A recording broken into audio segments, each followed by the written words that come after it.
Welcome, ladies and gentlemen. A very good afternoon to all of you. This particular technical session is on the video games, algorithm, artificial intelligence, and ethics. For this, we have a very esteemed professor of the Department of CSF-IT, Maulana Azad National Urdu University, Professor Pardeep Kumar. May I request you, sir, to have a seat on the podium.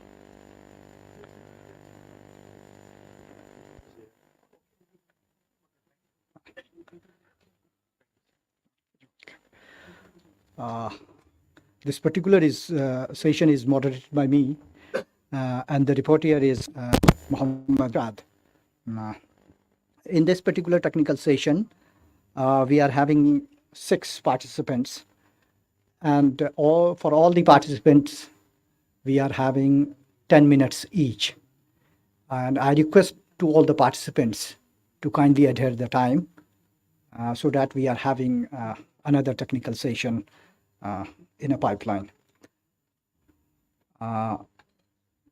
With the permission of the chair, may I request the first presenter to come over here. And it is Dr. 𝘍𝘠𝑃𝒪𝒃 Nigatkar, Assistant Professor in the School of Business, and it has been MIT, World Peace University, Pune, and it is co-authored with Mr. Subranil Das, as well as Dr. Vishwanath Karat. So I think it is being presented by Mr. 𝘍𝘠𝑃𝒪𝒃. And the topic is a study on digital content used in political discourse in Maharashtra by applying different artificial intelligence techniques.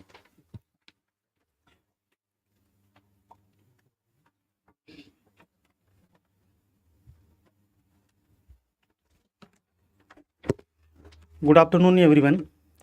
Basically, I am not going as per my PPTs, but thing is that one thing is I always told to my students and here to all my colleagues that I am not an academician. I am a development practitioner. So whatever the things are going, because basically I am from the School of Social Work, student of social work, and it is applied sociology. So last 23 years, I am the Karyakarta of this party. I did my first MA level dissertation on this party, and again continuously I am presenting some of my papers on specifically small political parties in Maharashtra. So now we are understanding the things is that you see the study is about the study of digital content used in political discourse in Maharashtra by applying different artificial intelligence techniques. So one thing that I give some example to you relating to that this party is a very small party in Maharashtra, and this party have 1 MLC and 1 member of legislative assembly members in our Maharashtra state. This party have 195 ZP members, 28 corporators in Surat, and it contested his election from the 2009. और अब का है ना scenario जो महाराष्ट्र का है वो अब बदल गया है, क्योंकि आप सब लोगों को पता है कि महाराष्ट्र में बहुत सारी बड़ी बड़ी पार्टियां थी, वो अब टूट गई है.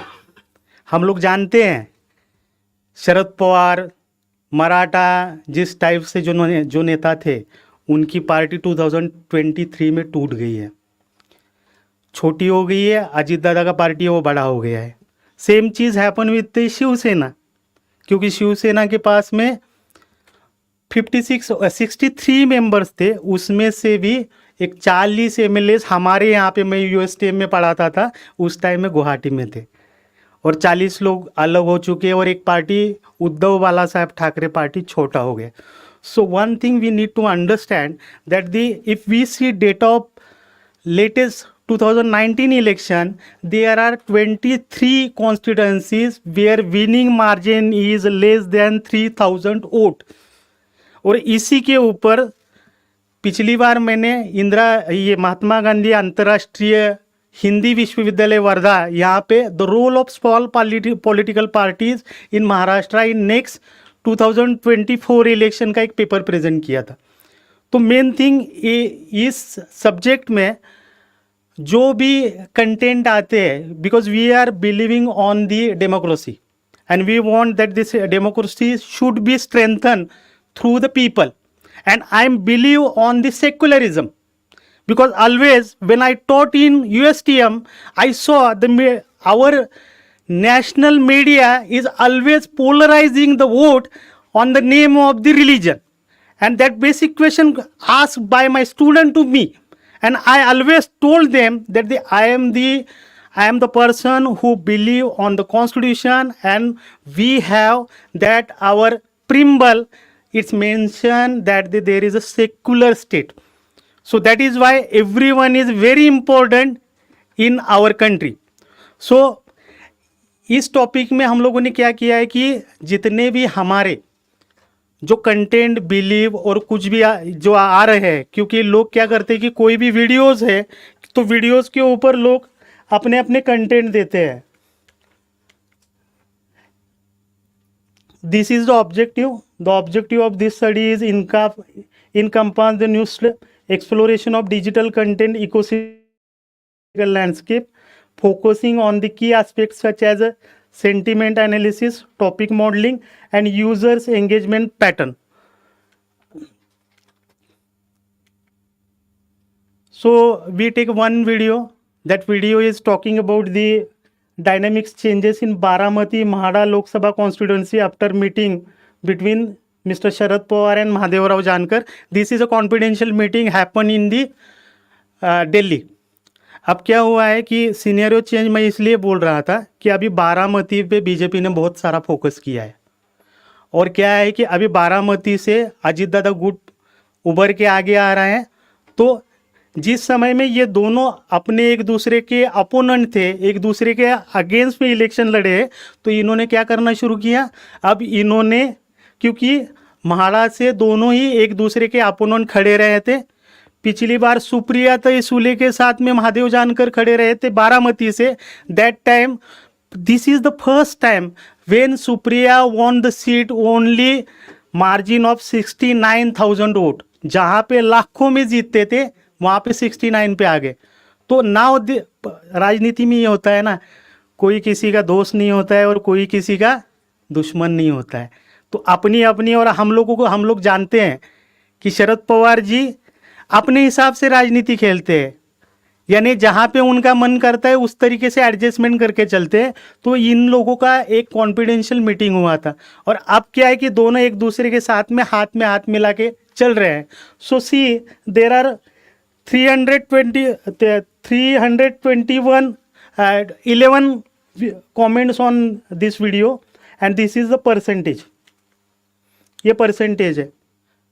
तो ये परसेंटेज बताता है कि true analysis report 7%, support to Mahadev Jankar 30%, need to be both they make alliance 43%, negative है तो उसको मैं पॉजिटिवली लेता हूँ, क्योंकि क्या है कि बीजेपी वाले इसको देखते हैं तो वो अपने हिसाब से निगेटिवली ही लिखेंगे। और हमारा डायनेमिक्स और बदल गया है महाराष्ट्र का, जब से मराठा आरक्षण की बात चल रही है। पूरे स्टेट में मराठा आरक्षण के ऊपर बहुत सारे एगिटेशन हो रहे हैं, और ओबीसी और मराठा इस दोनों के बीच में वोट का पोलराइजेशन अभी चल रहा है, क्योंकि बहुत सारे ओबीसी लीडर्स को ब्लेम किया जा रहा है, उनके घर जलाए जा रहे हैं एमएलएस के। ये सिचुएशन अभी महाराष्ट्र में है। तो आगे आने वाला सीनियर और वर्स्ट होगा अगला इलेक्शन के हिसाब से। Then there is a one speech given by the party supremo when there is a 20th foundation day. उसके दिन पे ये एक वर्धापन दिन के ऊपर एक वीडियो आया था जो उन्होंने वहाँ पे कमेंट किया था। तो इसके टोटल व्यूज़ थे 355 कमेंट उस पर आई थी, और जिसमें से जो बताता है कि पहला जो ये है 28.5% वो real and true leader. So one thing I need to tell all the peoples that this party's leader is the followers of ideology of Phule Shahu and Ambedkar.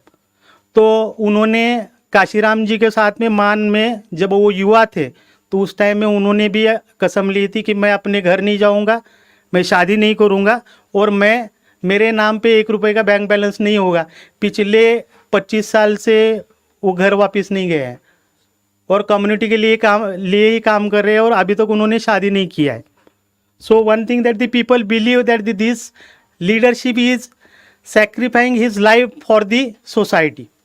ये सब जैसे एक कमेंट ये भी है कि बहुत सारे अभी सपोर्टर भी भर गए, सपोर्ट करके आगे आ रहे हैं। They are telling that the mister Jankar please go ahead, we are supporting to you. अब ये सेंटिमेंट एनालिसिस इसका जो किया है, basically the people are saying 28.5% people are saying real and true leadership. So why they are saying this true and real leadership? Because they knows that our leader is sacrificing his high life for the society, and actually he is a person who is born in shepherd family without money, without any kind of support. He is create his own party, and now that party is contesting election in many state of India. Then real politician analysis given by Mahadev Jankar, they are saying that the OBC people are 52%. But if we are doing study by जनगणना, that time we can understand the actual OBC का percentage कितना है, समझ में आएगा. Because in Maharashtra the people are saying that there is a 20% Maratha community people, but thing is that the more of that 50% people are already getting reservation in OBC. Then 22% people are saying that the Jankar sahib, we are supporting you, go ahead. So this is the some topic modeling. There is a appreciation for the party supremo. The people acknowledge them, encourage for Mr. Jankar to continue his leadership.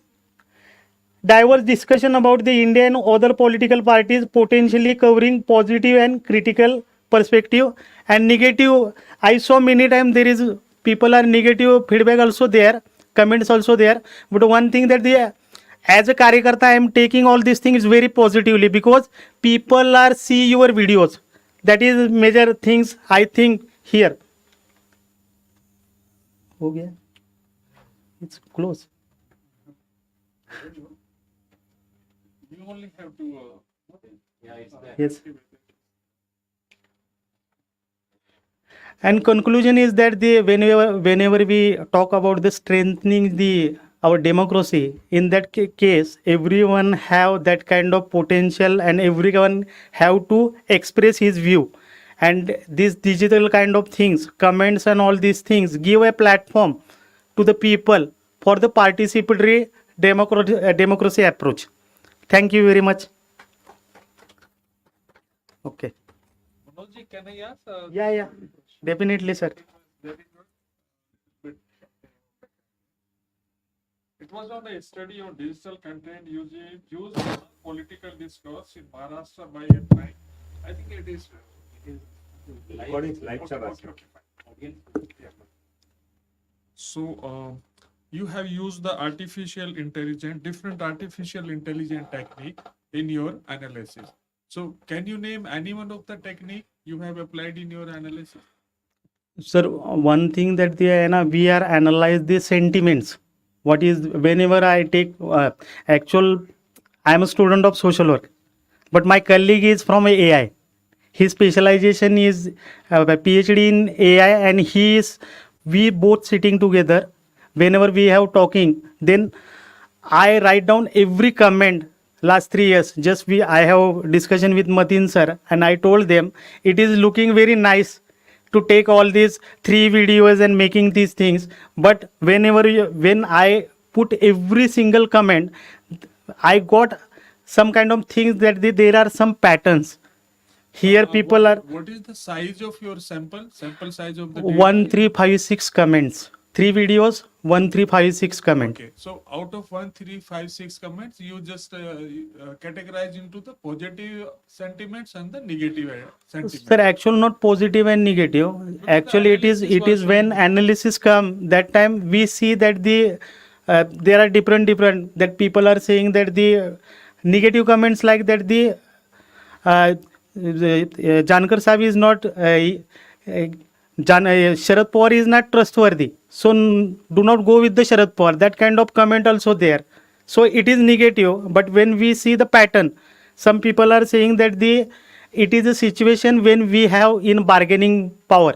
That time we can sit. Meaning that this study was exclusively done for the Mr. Jankar as a leader or as a party worker or as a whatever. No, this study, this all comment are taking as usual what comment is sending by the people. One thing that truly as a researcher, it is not for the Jankar Sahab. It is for the whatever the people are saying. If you see there is a negative comment and more negative comment also there. If you see all. Just last question to you. Have you used any particular tool like a business intelligence tool, statistical package, SPSS or Python or any other? No. How did you generate these positive, negatives and the percentage? Sir, this percentage is through only this analysis is done through Excel. To be frankly, this all I have that all data with me. I put every comment, and whenever I saw that this comment is positive, negative, because during this situation we have examination and many people are engaged with the all kind of things. So that is why I am only using the Excel sheet and analyze all these data through that kind of experience. It's good, huh? Just only I would suggest if this the number of samples and the comments would have been taken the large enough, because it is dealing with the social media. There are the WhatsApp, there is the Facebook, there is the YouTube, there is the Instagram. There are many social dominating medias are there, and you are just talking about one political party, one political leader as well. So if you are a follower or worker of that particular committee or this party, so you will be going with all the positives, and if it is another one, you will go with the negative. No, sir. Actually, I think that what is the real situation, and only thing is it's look like very easy that you are taking 3 videos, but my experience is that it is very critical when you put all comment with you. Any audience, please, if you have, it's just my observation. I hope you did a good job. Thank you. Okay. For making this paper. Anyone from the audience, please? Okay, good. Okay. Congratulations Okay, for this thank you. Beautiful presentation.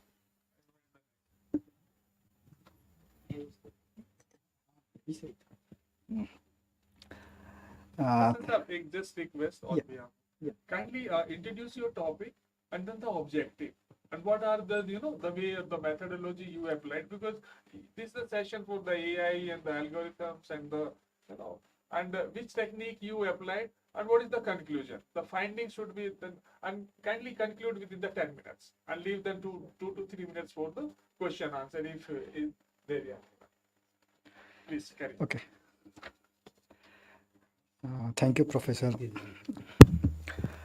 Now I invite Dr. Syed Shamim Rizvi, and his topic is musculoskeletal pain and health problems with the use of digital devices.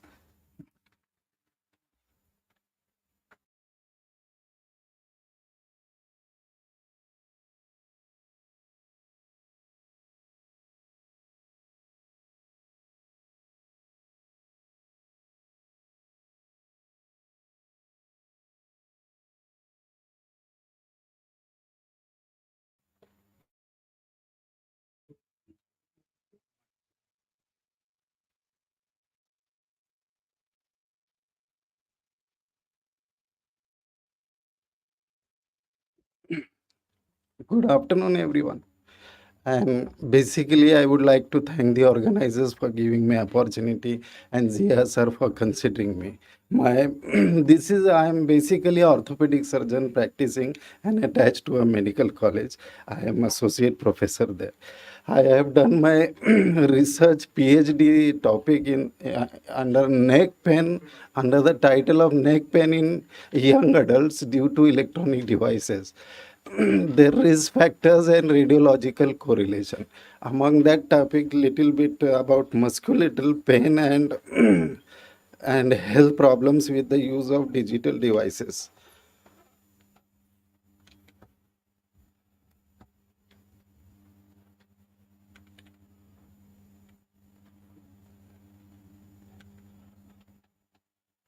This is jointly done by my team. I myself is there, and Dr. Samina, who is a professor at Government Medical College, Aurangabad, and Dr. Syed Wasim, who has helped us in electronically.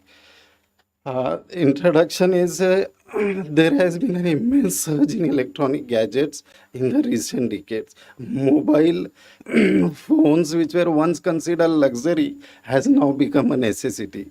The penetration rates are 96% globally, 128% in the developed countries, and 89% in developing countries. It is really impressive to know that India is the second highest number of mobile users in the world. It is just next to China. Even the United States is fourth number in when it comes to using the mobiles. The use of computers has become a norm. Electronic devices used for communication, socialization, and facilities like internet camera. Effects of excess electronic gadgets thus cause adverse impact on physical and psychological health. Physical health is affected because of prolonged, forceful, low amplitude and repetitive use. It leads to increased incidence of musculoskeletal disorders. These are the various musculoskeletal disorders related to use of handheld devices. There occurs neck pain, shoulder pain, tendinitis, myofascial pain syndrome, the thoracic outlet syndrome, fibromyalgia, wrist tendinitis, and 𝑑-Quervain's syndrome. Other adverse effects are dry eyes, computer vision syndrome, headache, fatigue, warmth behind the ear, dizziness, loss of concentration, and there is a term called as a saggy face due to holding the mobile phone in between the face and shoulder. Also, when you sleep, you just wake up sometimes thinking that your phone is ringing. That is called as a anxiety, which is actually a stress. There is a nomophobia, insomnia, there is distraction while driving, and there is also a term called as smartphone addiction. Our aims and objectives was to investigate the risk factors and to compare it clinico-radiological features of the neck pain in adults due to the electronic devices. And our secondary objective was to assess the frequency and the duration of use, which is the threshold for causing the precipitation of these symptoms, and what was the actual incidence of the associated musculoskeletal system. Our study, the study design was a cross-sectional study. It was done in orthopedics OPD of MGM, and the study population included was 18 to 35 of both genders with neck pain. And our inclusion criteria was only 18 to 35. They had history of neck pain in the last 6 months. For at least once in a month, and there is a history of regular use of at least digital devices of 0.5 hours per day. And this was our exclusion, those who were having neck pain due to any trauma or infectious etiology or congenital deformities, or those patients who were driving the vehicles for more than 40 kilometers per day were specifically excluded. This was the formula used to calculate. We needed 369 patients to give accuracy to this study. And the sampling method was convenient sampling.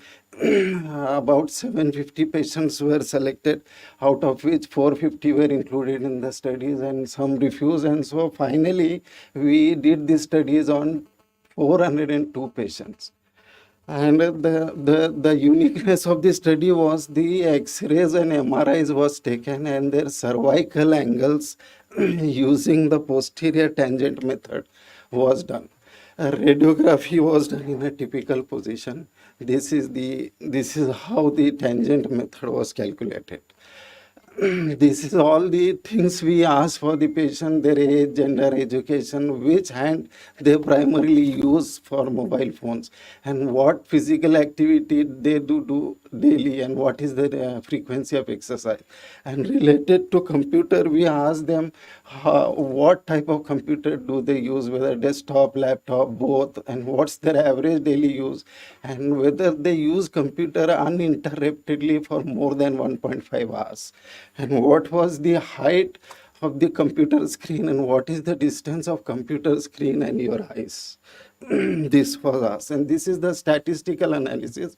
We used SPSS, and for the we categorize the patient into high frequency group, means who were having pain 2 to 3 times a week, and low frequency group which were having just once a month. This was our statistical analysis, and these were our results.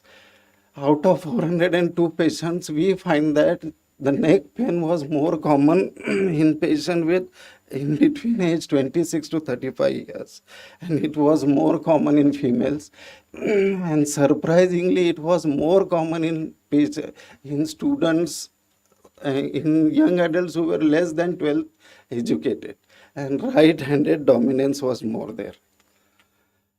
And the physical characteristic, it was more common those who do moderate work, and it was more common in those who do 1 to 2 hours per daily work, and it was more common in exercising persons. And about the computers, we asked them which type of computers they used, and this was the data we got, what all they used.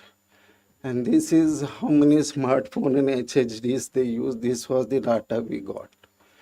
And we asked regarding the habits, and we started with computers. They were maximum using 2 to 3 hours. Also, the eye above the midpoint of the screen was maximum, and the distance was more than 60 centimeter was maximum. And about the mobiles, the maximum people were using it for text messaging, social networking, oral communication. Some were using it for games, internet surfing, and email also. The posture, people were using mobiles while sitting in a semi-reclining position, also during lying down, and some also used it during standing position. And television, maximum people were using television or seeing television for more than 3 hours. So the neck pain characteristic was this is how we divided into frequency, more frequent pain and less frequent pain, and the incidence of neck pain.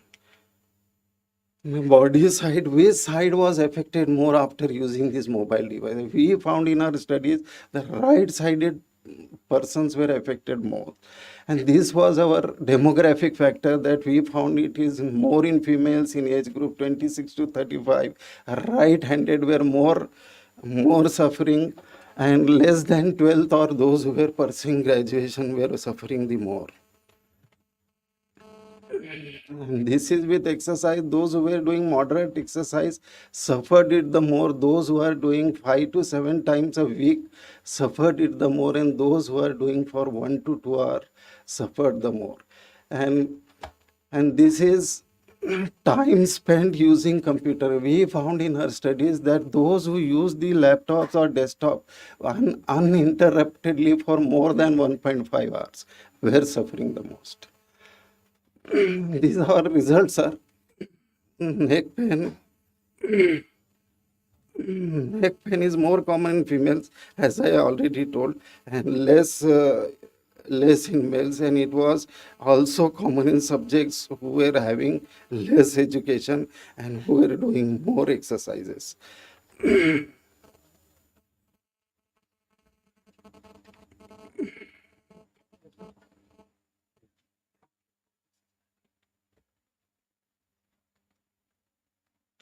Also, very good presentation. If you allow us, we would like to ask few queries. Yes, yes. I think we give you a big round of applause. Thank you. Thanks. Very interesting. Yes. Very interesting. Thanks. Study you have gone. It was mainly for the 18 to 35. Yes, sir. Yes. The people you have gone for. Yes. This one. Because you have included the handheld devices, Yes, sir. mobile phone is Yes, sir. there, Yes. digital watch is, smartwatch is Yes, there, sir. laptop is there, Yes, sir. desktop is there, and this tablet. Yes. So out of these various devices, any particular device like mobile phone or the digital watch, they have the major impact or the more impact than the.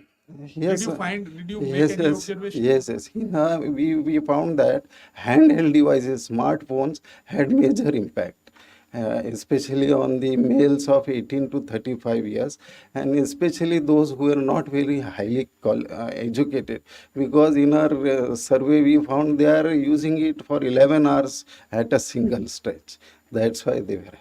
Okay, what would be your advice, particularly to the childrens, below 18? Yes, yes. Many people nowadays don't wear the watches because we all the times carry mobile phones. But the kids usually, they always carry and wear this, digital watch. Yes. And 24/7, and if anything can be added to it, Yes, right? yes, yes. So what is the impact going to, to their lives and their daily character? We have suggested some solutions to it, like there should be a internet-free period, and the mobile companies which are offering the data should be limited. Once that data is But used, that is not in our hand, and everyone looks for a seamless connectivity and Yes, 24 yes, by yes, 7 and independent to the location, so wherever we travel. the, Basically, this is the question for my own children, and I'm sure with everyone, right? yes, sir. And does it impact more or less when we use in night time, during the night time, or during the daytime, or it doesn't matter? It definitely impact your lives. It causes psychological effect,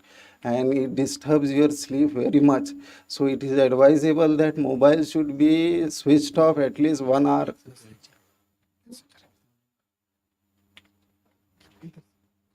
I think it's over.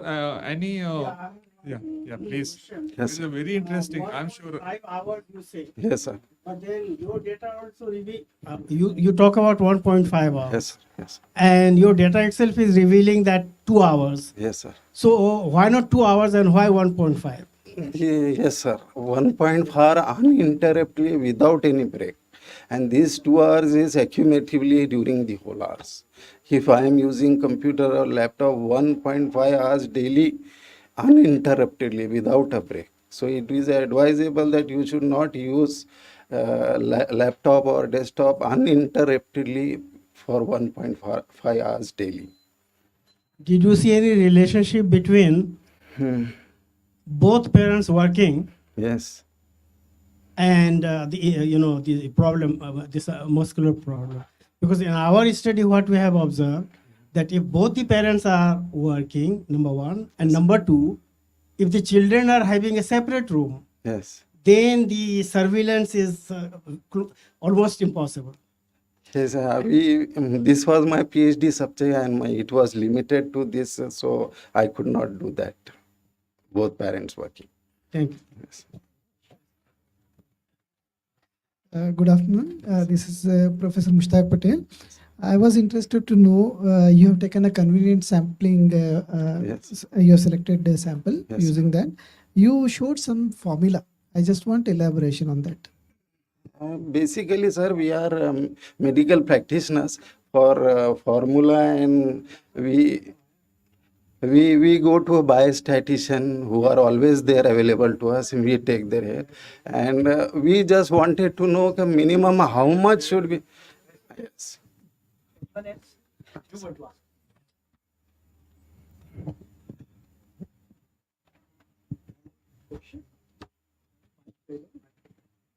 Hello, sir. Yes, sir. First of all, congratulations. Very nice presentation, sir.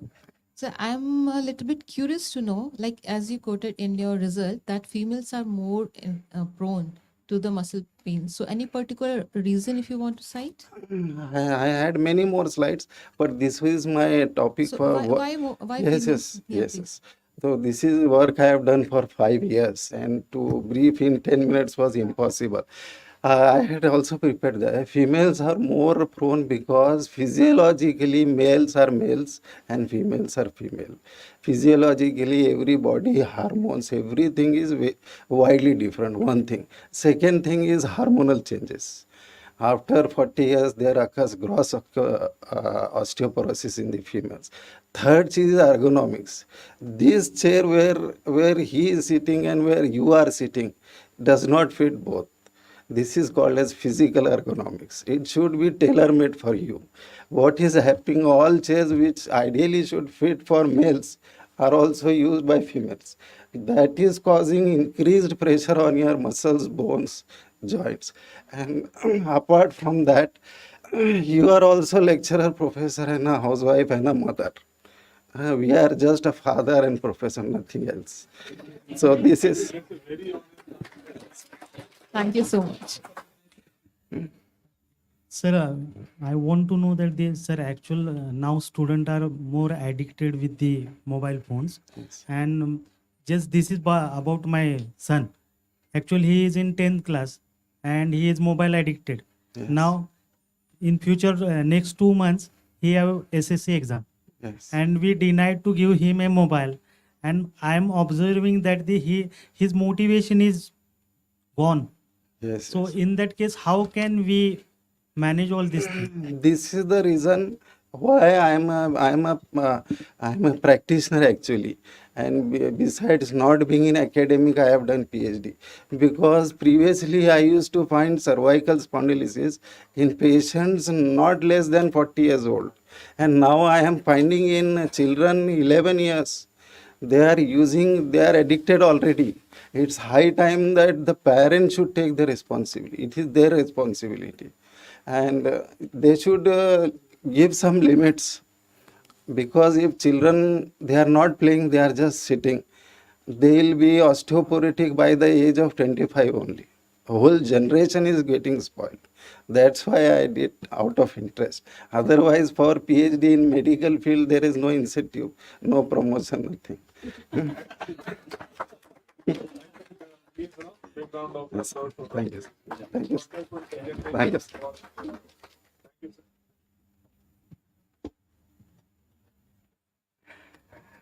Please have the next presentation. Now I invite Dr. Sudeep Bhui, Associate Professor, Department of Anthropology, University of Purulia. His topic is social impact of involvement in video games among the adolescent boys in village of Purulia district.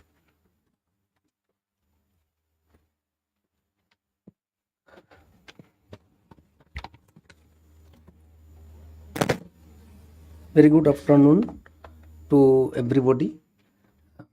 I'm delighted by accepting the invitation of the seminar organizer and especially Professor Motin sir.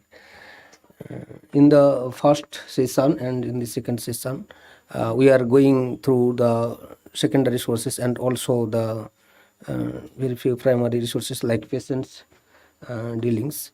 And now I come to bring you in village India and also on the scenarios of marginal communities. And this work also is a product of ethnographic fieldwork and empirical studies. Now I am going to present my research paper, Social Impact of Involvement in Video Games Among the Adolescent Boys in a Village of Purulia District. And now the global situation is coming in our society and communities. Each and every persons have the accessibility for the social media network and also the mobile phones and etc. the devices which is capable us to link with the social media. And the video game is also the popular discussion matter in Nauli, and it is mostly affected among the peoples of 16 to 24 as group. And in India, we have got the position 9th in the world as a video gamer. And otherwise, 91.2% of Indian in this age also come with experience in video games. So it is a very important matter to dealings with the social scientist as well as the clinical scientist and policy maker about the village games and rural India. And here I have with 4 objectives to find out the extent of involvement in video games and next game.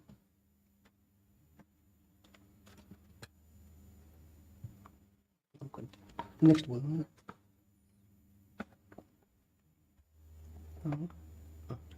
Thank you. Oh.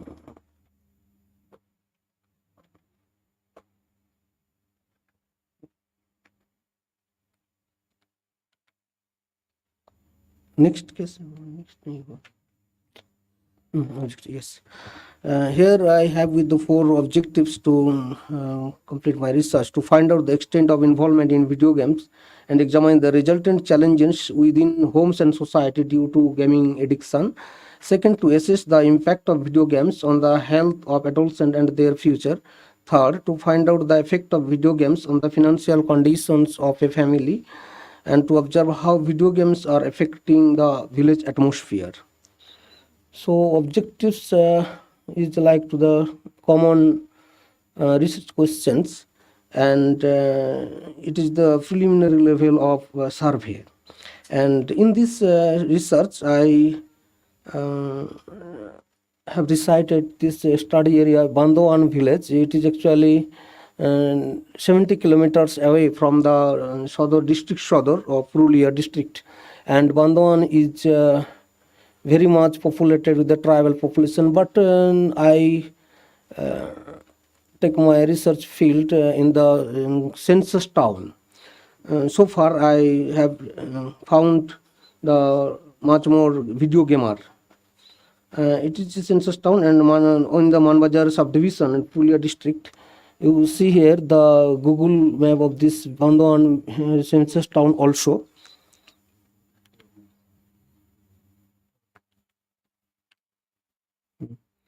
And in the participant and sample size, I take here the 40 male adults, and because in this Bandhawan census town, the female video gamer are not present there, and so I have to select the male persons only, and this may be some gender bias in this study in this way. But however, we are the entrepreneur in the digital sociological perspective research, and so it is also ethnographic value, and this research is conducted through 3 age categories, 16 to 18 years, and here we have found 62.5% of my sample size. And in 19 to 21 years, we can found here 22.5%, and the FX age group 22 to 24 years, and 15% of people there.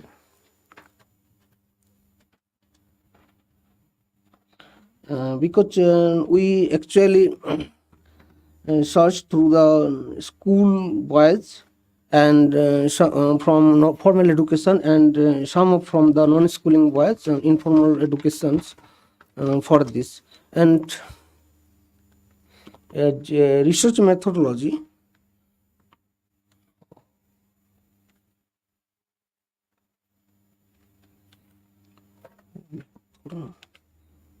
थोड़ा change कर दीजिए तो slide में next वाला in research methodology कर दे दीजिए. So here we have implemented the research tool as mixed methodology using the survey, semi-structured interview, focus group discussion, and participant observation. And it is also going through the case studies. And we have implemented here both the qualitative and quantitative methods of data collection and data analysis also. Next. Involvement in video games. This table shows that the most popular category is battle royale games, selected 100% of the respondent, because one video gamer also plays in different games, and so we have to get the percentage 100% in one battle royale games. And puzzle games, sports games comprise an equal number of involvement. There is 15% of respondent each, 12.5% of respondent choose racing games, and adventure games are the least popular, accounting for just 10% of resident. Now next. Yes, we consider the time spent on video gaming, and there we can found out of 40 respondent, 5% play games for more than 6 hours in a day, 10% play games for about 5 to 6 hours a day, and 30% play 3 to 4 hours a day, and 40% play 1 to 2 hours in a day, and 15% play less than 1 hour. So here we can observe the middle category, and they spend the games for 1 2 hours, and then 4 hours. Next, we know the utilization of the devices in video games and the social media action. Okay.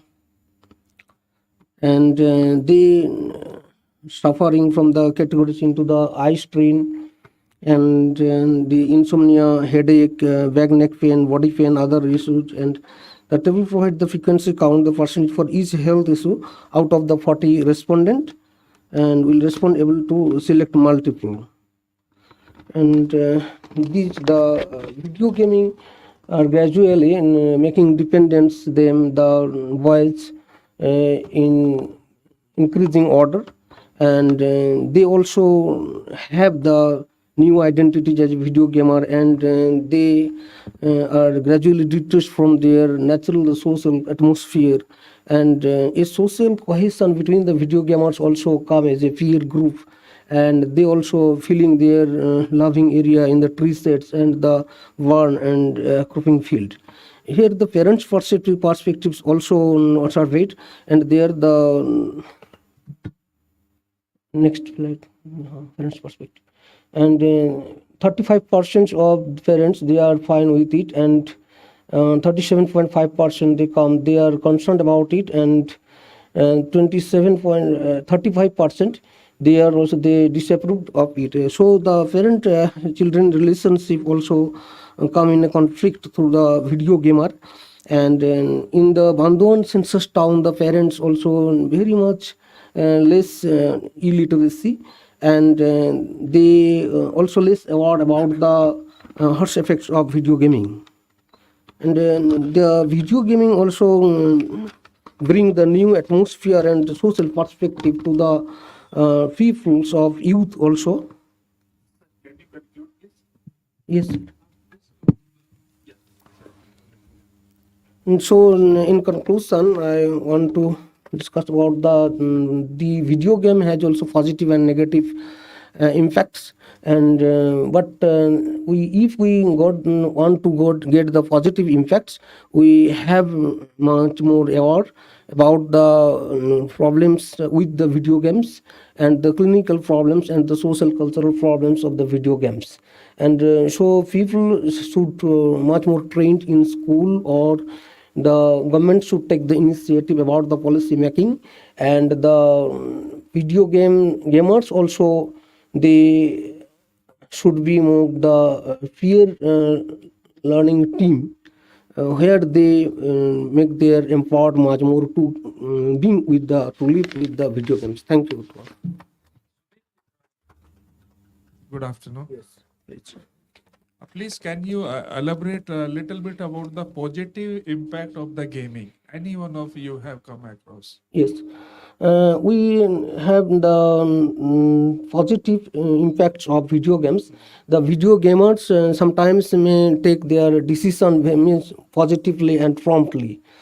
And sometimes the video gamers also think logically in the primary phase of the video gamers. Okay, so what it makes to take the decision firmly and confirmly after going through these videos? Yes, What exactly trigger to a person or to a human being, or what kind of hormones, or what exactly triggers so that we take the firm decision after going through this video content? Yes, it is very generally we So can is it a think. part of just presentation because it is a visual, it is more appealing, it can be easily understood? Is that the reason? Actually, sir, those students or boys, they are advanced.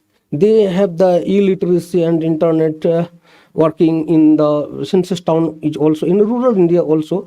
So the preliminary we thought about the boys, his intelligence in schools also. They are going with video games. Okay, So sir, any particular reason for choosing and going for this village, Purulia district in West Bengal? Is there any specific reason why you have gone for this particular district in the country? Or actually, in the West Bengal? sir, we are much more learned about the what is going with the cities, mega cities and town also. And I am working in Purulia district, so I have choose the convenient sampling sort of thing, because you are working. no, sir. in Actually, this village is far from 70 kilometers from my 70 itself residence. is a very convenient. Huh? No, sir. What you talk? 700 want- kilometers also is convenient if you go Just by I air. wanted to know. Okay, fine. It was a good presentation, I suppose. Please, Sir. While female respondents are not playing. Actually, in my field, this is the census town, and the female students or the female girls, they are spending without the devices, because mobile is much more accessible to the boys. And sometimes the females also are not with gaming because they have not aware about the game also, because boys plays the game outside the house. It's not the agricultural timing that they are engaged in agricultural pursuits, so that's why they have no time for playing the game. Yes, sir. I don't like, because in slums of Delhi and surroundings, we find that male and female, we find no difference. Yes, sir. Okay, thank you. Thank you. I think if no more question, we can have during the That's it. breaks, because we are running a bit against the time. Please Thank start you. the next presentation. Now I invite Shabnam Parveen, a research scholar, School of Education and Training, Maulana Azad National Urdu University, and her topic is Artificial Intelligence and Social Sciences Research. You are welcome.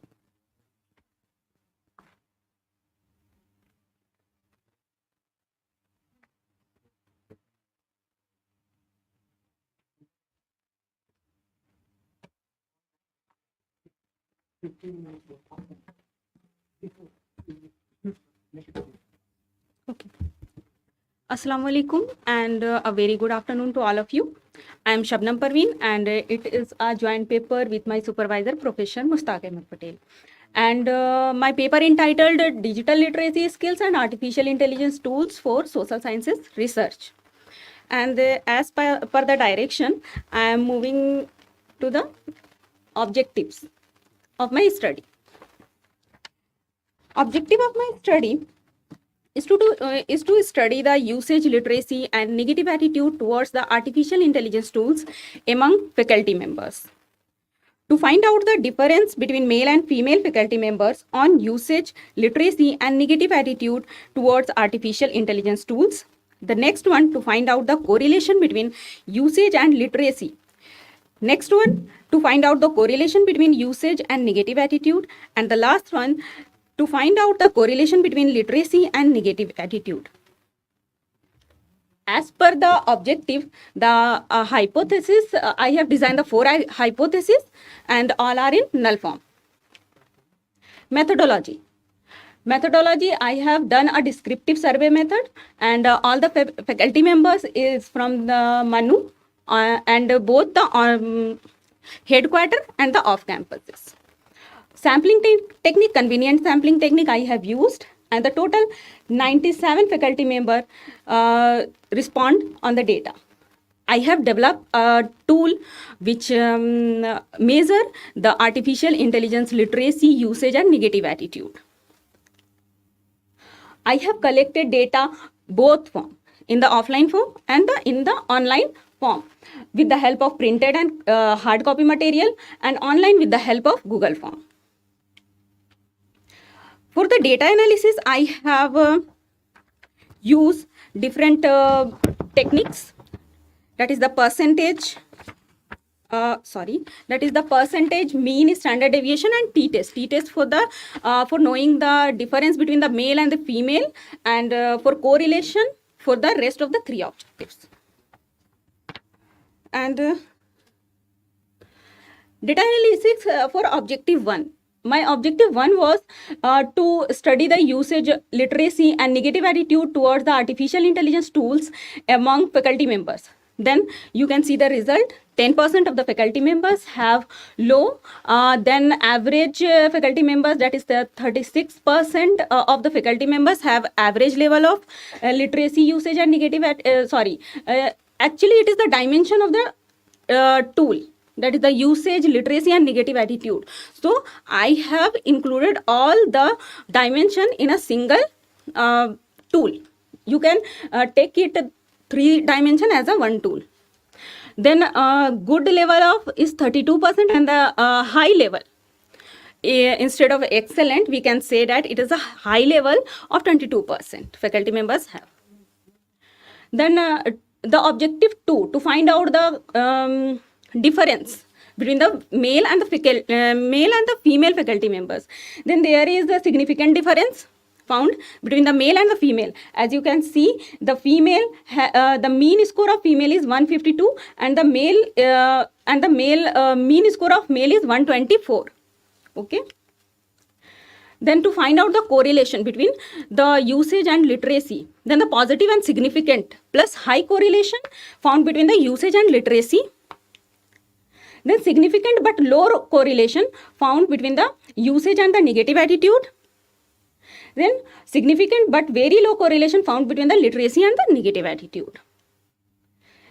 And the educational, I have missed a slide, I think. Yes. Then I will explain the implication. The discussion. After analysis, it was found that the 10%, 36% and 32% and 22% of the faculty members have low, average, good and excellent level of digital literacy skills respectively while using artificial intelligence tools for research purpose. Result also revealed that the female use more artificial intelligence tools in their research more than the male faculty members.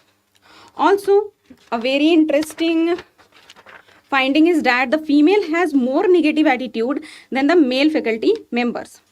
Finding also revealed that the usage and literacy for AI tools have a strong relationship, but negative attitude towards artificial intelligence tools have very low relationship with usage and literacy. So here it can be concluded that by improving literacy, the usage can be improved, as well as it will be also helpful for changing the attitude of people towards artificial intelligence tools used for research. Now the educational implication.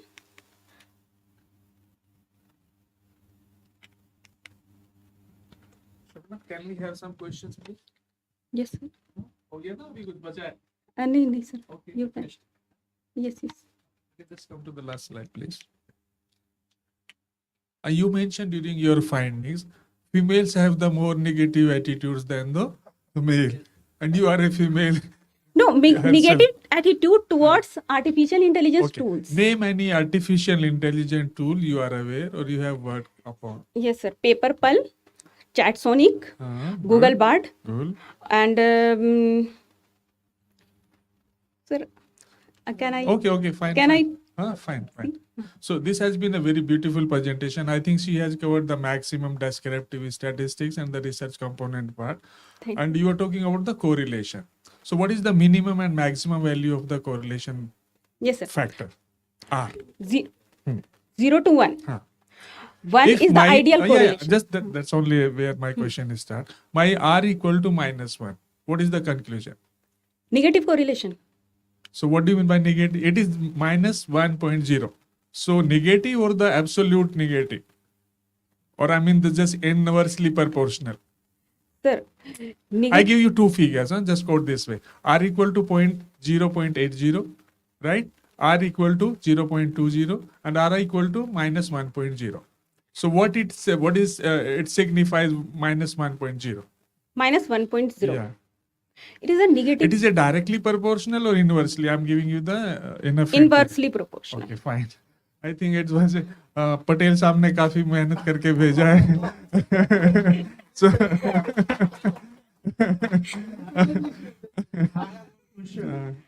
Did you take digital immigrants and digital natives into consideration? Because if you take digital natives into consideration, you have one picture as opposed to digital immigrants.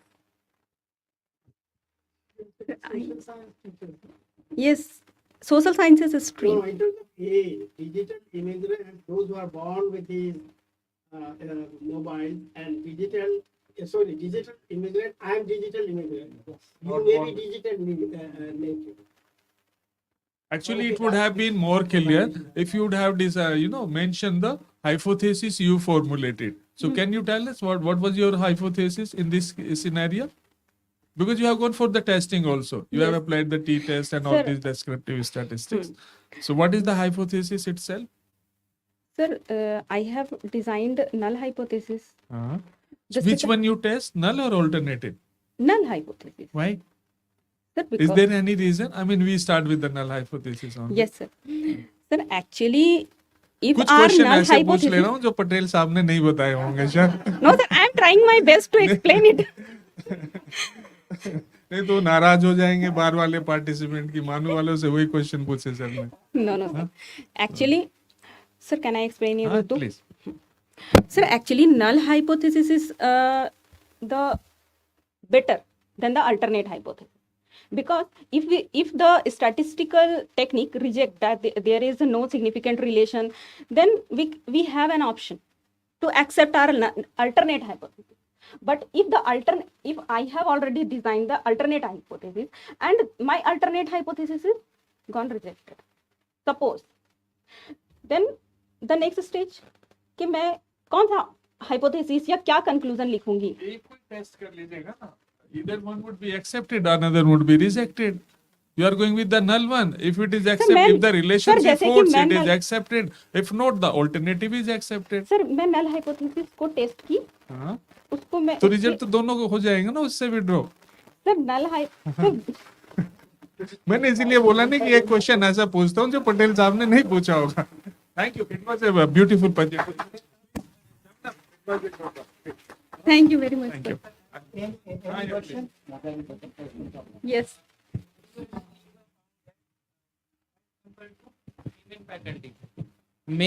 As compared to male faculties, females are using more AI tools. So what is the reason behind that?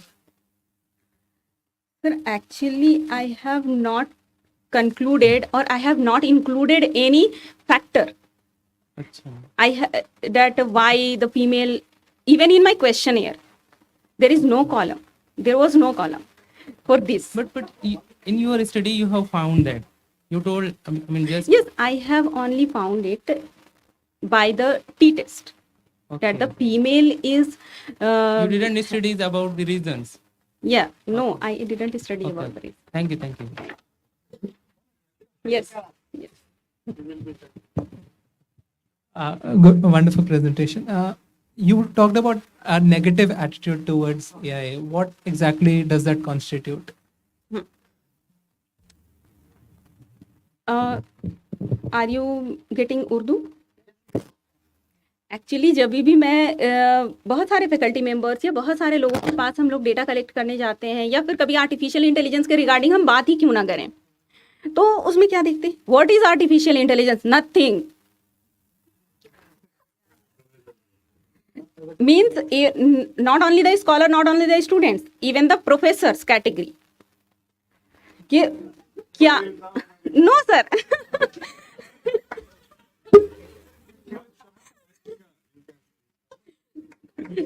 Thank you. Thank you. Because it was a good presentation. Thank you for encouraging. I felt like she attended PhD. No. I think you have taken a very good and potential candidate. So thank you. Please move to the next participant. Thank you very much. In fact, she was the last presenter. So now we come to the conclusion, and I request Professor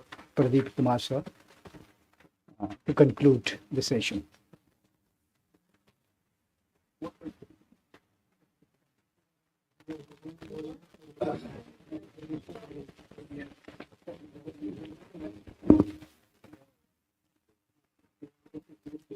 good afternoon to all the dear participants.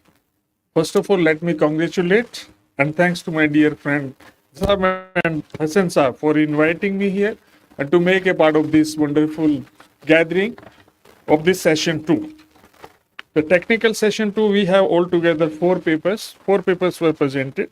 The first one was by Dr. Manoj, a study on digital content used in political discourse in Maharashtra. And the another paper was by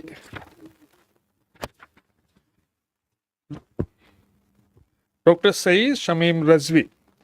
I think to my limited understanding and to my limited knowledge, this was the best presentation of this session, and it was very entertaining, it was very informative, and just because of everyone at the family front and the office front, we are struggling with this, muscle pain, and particularly in the family, and as a teacher, we face in the classroom as well, right? When the students are just playing with the video games, right? So that was the best to my level.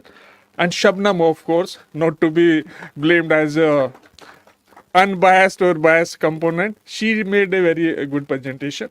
And I think the last one was the second last. Dr. Sudeep. It was also a good study. But of course, there was, some questions that why this particular location or district was chosen or selected as a study for the purpose of a study, right? And then because the session was particularly meant for the algorithms, artificial intelligence, and the technological aspect. So my expectation was little bit, if someone you have used the artificial intelligence particularly, because I'm a faculty of computer science and engineering, and fortunately, machine learning is my area, artificial intelligence and machine learning. So I was looking if someone is going to talk about the NLP, machine learning, deep learning, or something like that, and going to talk about the artificial intelligence tool, maybe the PyTorch, Python, OpenCV, But anyway, because it is a social science background. So thank you so very much, and thank you, sir, for inviting me. I wish you all the very best. Thank you.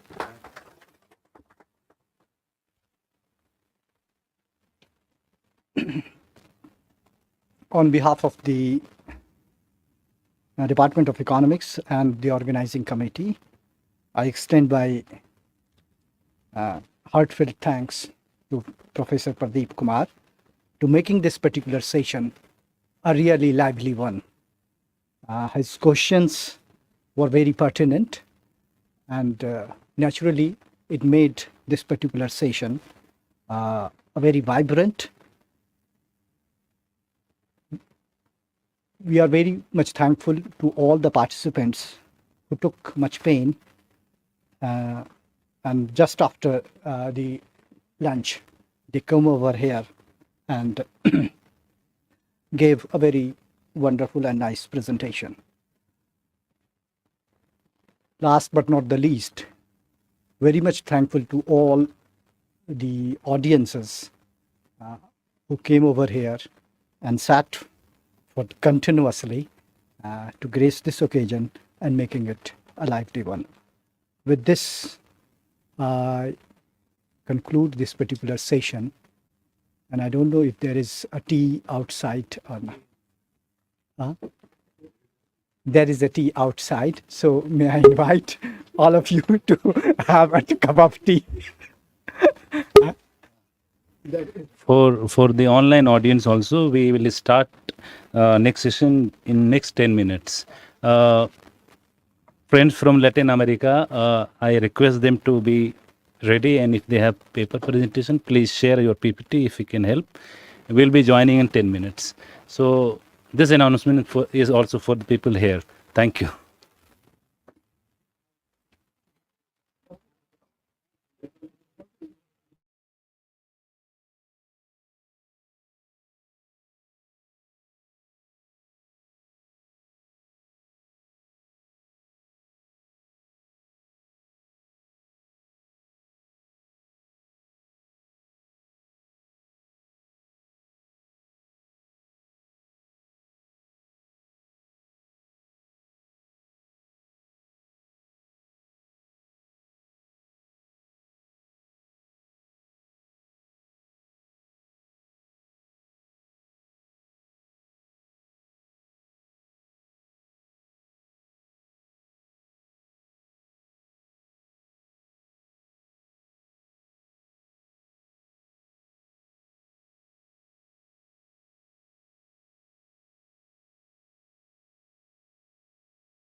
afternoon, colleagues from Latin America.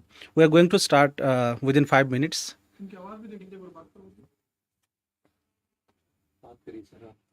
We are going to start within 5 minutes. Just please bear with us for 5 minutes.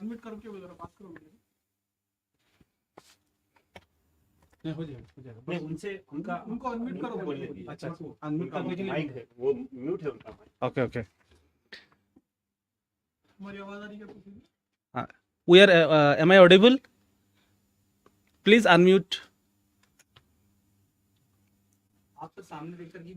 Am I audible? Yes, yes. Okay. Okay, we are going to start within few minutes. We are going to start.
Online बुलाएंगे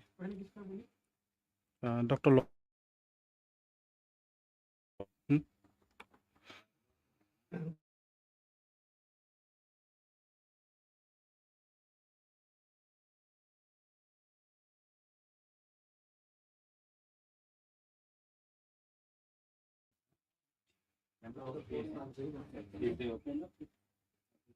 Very good afternoon.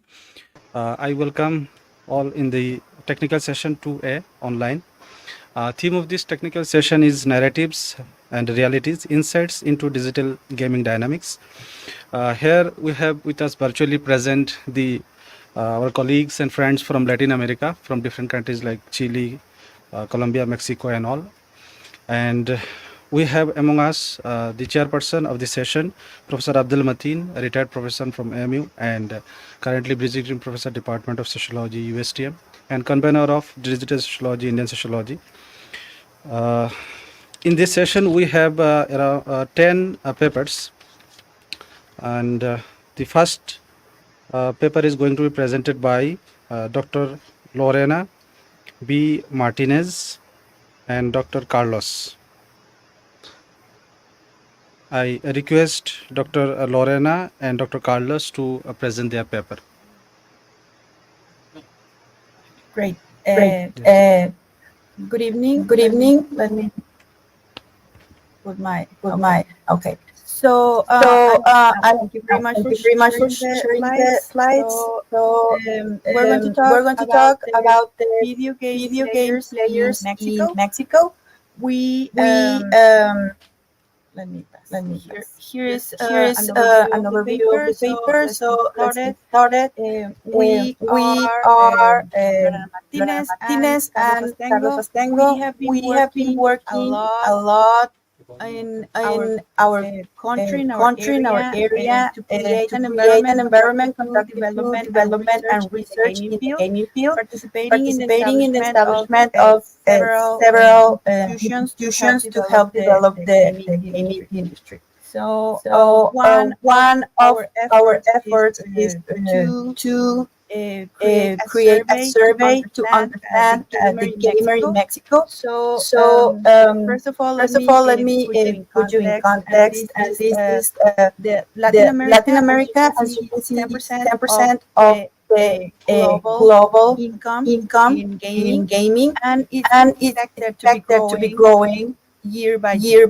So this is very important because Mexico is one of the greatest markets in Latin America. It's not only consuming video games in the most common sense, like buying the games, but we also consume content. We also are starting to consume esports, and mobile games is very industry right now also. And Mexico is going to growing more in these consuming behaviors, but also we are preparing to be able to develop games.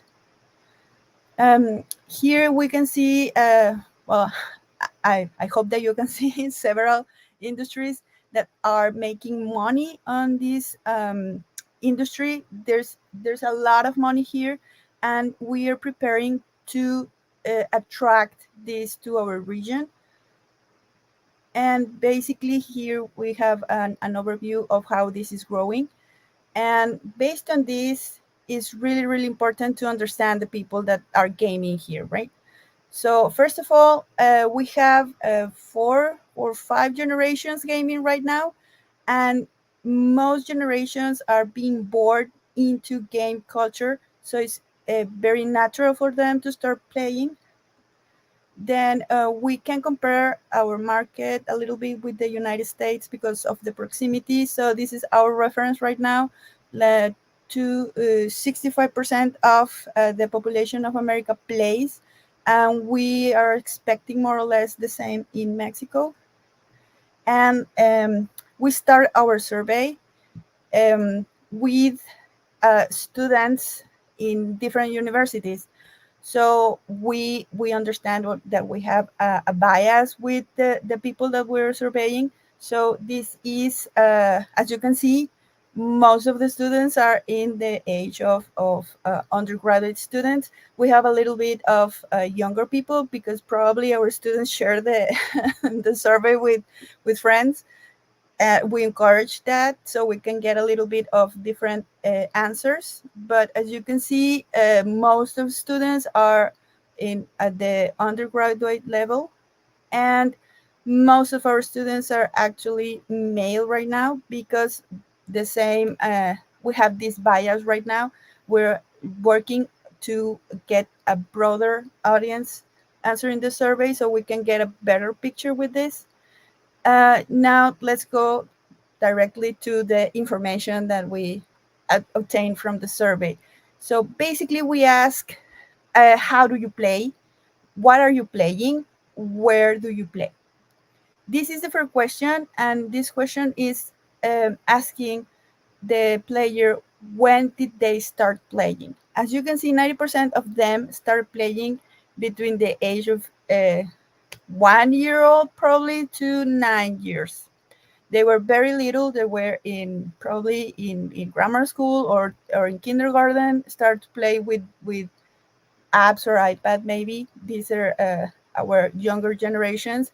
And it's very important that we realize that this is very important part of their culture now. We also ask, where do they play?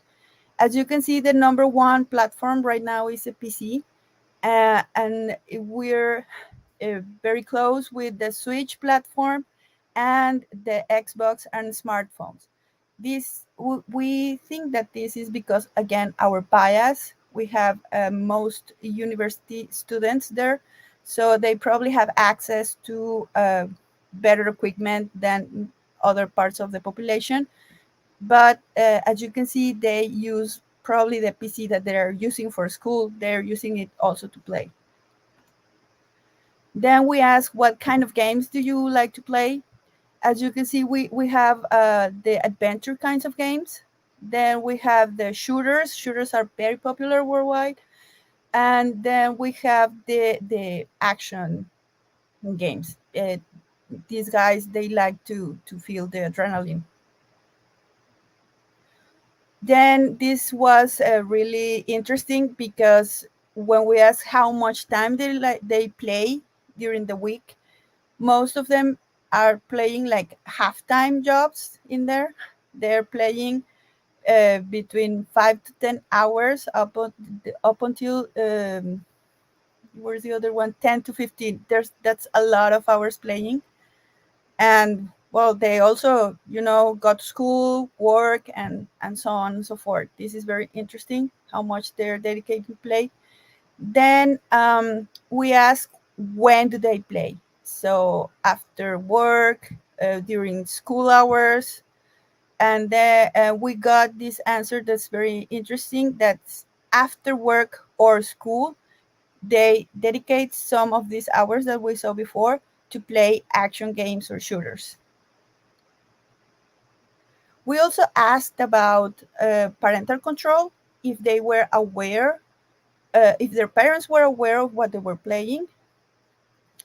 And as you can see, most of them, they talk about what games they're playing with their parents, but they are not sure their parents understand the rating of the games, like mature games or games for everyone. What makes a mature game mature, probably? What differences are between different everyone rating, like for teenagers, older than 15 years old, and so on. So parents kind of like check, but they don't really understand in the perception of our gamers. So they probably have some explaining to do when they buy games or ask for games, but parents just superficially, get the idea. So we also managed to have up to 4 open questions that were: what games have brought to your life, what positive, negative, and any comments. And we found out that most of the surveyed people, they say that games help them to practice a foreign language. Here in Mexico, many students don't have much access to learn a foreign language, and several answers were telling us that they learn, practice some language. Number 1 language was English. Number 2 language was some Asian language, Japanese, or something that the games comes is shipped with no translation. Most new games have several translations and dubs, but the more indie games or underground games, they only have 1 language, and if they want to play, they start learning or picking up some words and practice the language. Also, most surveyed people answered that games help them to make friends. They usually use cooperative games to interact with people, to meet people, and to foster relationships through games. Also, an important percentage of the people answer some sort of related message that games help them manage feelings like stress. They help you relax. They help you manage some anger. We have several answers about managing depression. They play to get relaxed, to forget stuff.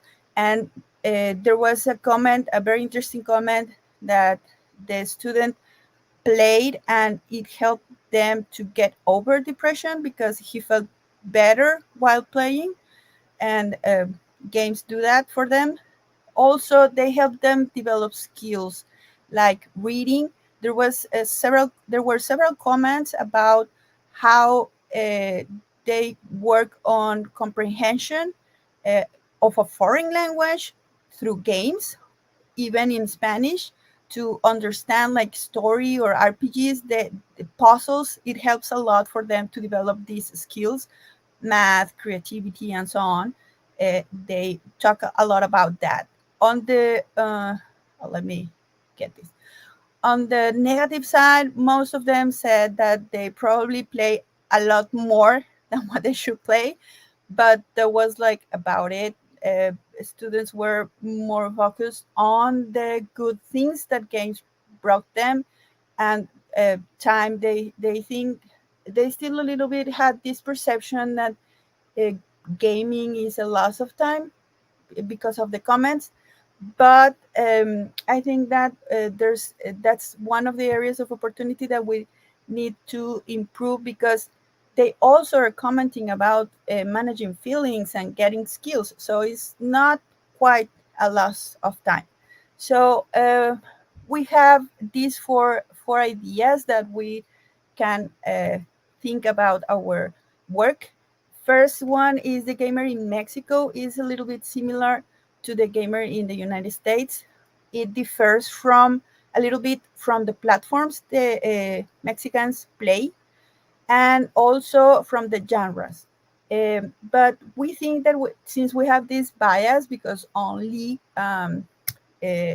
college students answer this survey, we can probably get a little bit more differentiation if we get a broader audience in the survey. Also, we managed to identify that there's a growing market. There's a lot of phone gaming involved, that it's going to increase. And there's only is the start, because most people also answer that they are thinking about to study or get a career in game development. So we're the community, the people here are preparing to get more involved in this area, in this market. And also we found out that games are a tool, an educational tool, a marketing tool probably also. And the students are getting used to get this information, this skill development through games. So we also can share this with the industry and try to start getting more learning applications to games, like applying gamification to training. And this will benefit the industry greatly. And finally, we need to broaden our reach with this survey.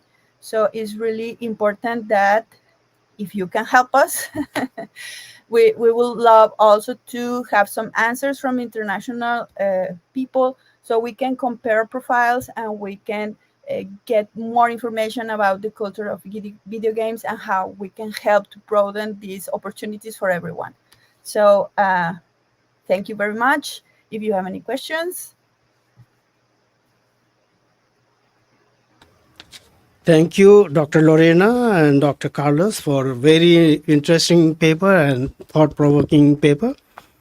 Open for the question. Any question or observations from the audience? Yeah, please. Please use the microphone.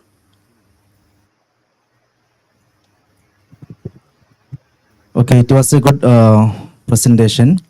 So it will be better if you could explain and detail some of the specific video game tools that was used for teaching and learning, like maths and other skills. Would you like to respond, Dr. Lorena and Dr. Carlos? I'm sorry, the tools for what? For what? It will be better if you could detail some of the specific video games used for learning and teaching, for specific mathematical skills and other some of the learning skills. We didn't put in the survey exactly the name of the game, but in the open questions they related puzzles in different games. There were some adventure games like Zelda, like Final Fantasy, like Genshin Impact. These games have puzzles that involve math. I'm aware about some Genshin Impact puzzles that involve algebra, matrix algebra also. They have some interesting math puzzles in there, and the students got like with what they are seeing in their majors, in their schoolwork, the relationship, and they report that they're doing this. But I think that's a great adjustment to the survey. We maybe can, like, if you learn something in the game, please state like an example so we can track this. This is great, I think. Thank you very much.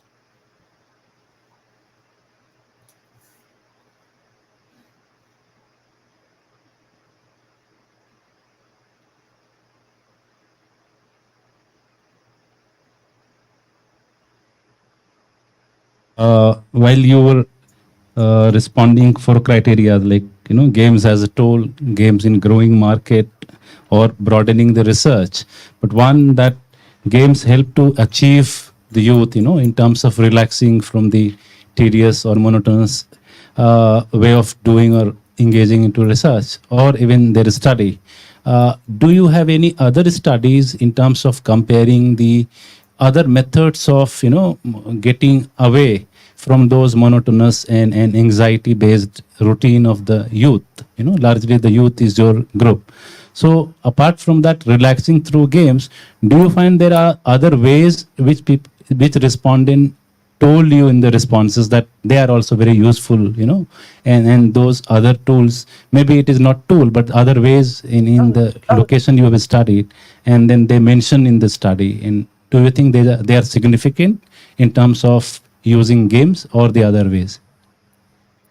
There are some studies. I can recall. It's this American researcher, Jane McConnell. She works with this information. She works with gamification for health also. That she has some articles on that.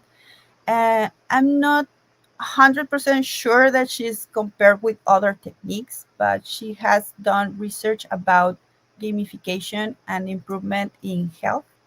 And that's what I know. Probably, I don't know. I don't know if Carlos, do you know any survey like that? Well, there is the ESA Entertainment Survey in which they explain.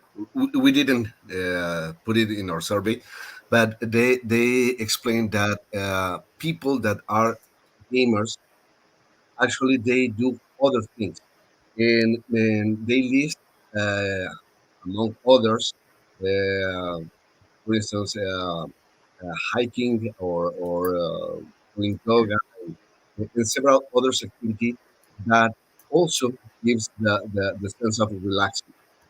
But as we saw in the survey, as we saw in papers, the new generations are engaged with technology. So they use, I don't know, most of the time facing cell phones or computers. So it's natural for them to play games in those devices.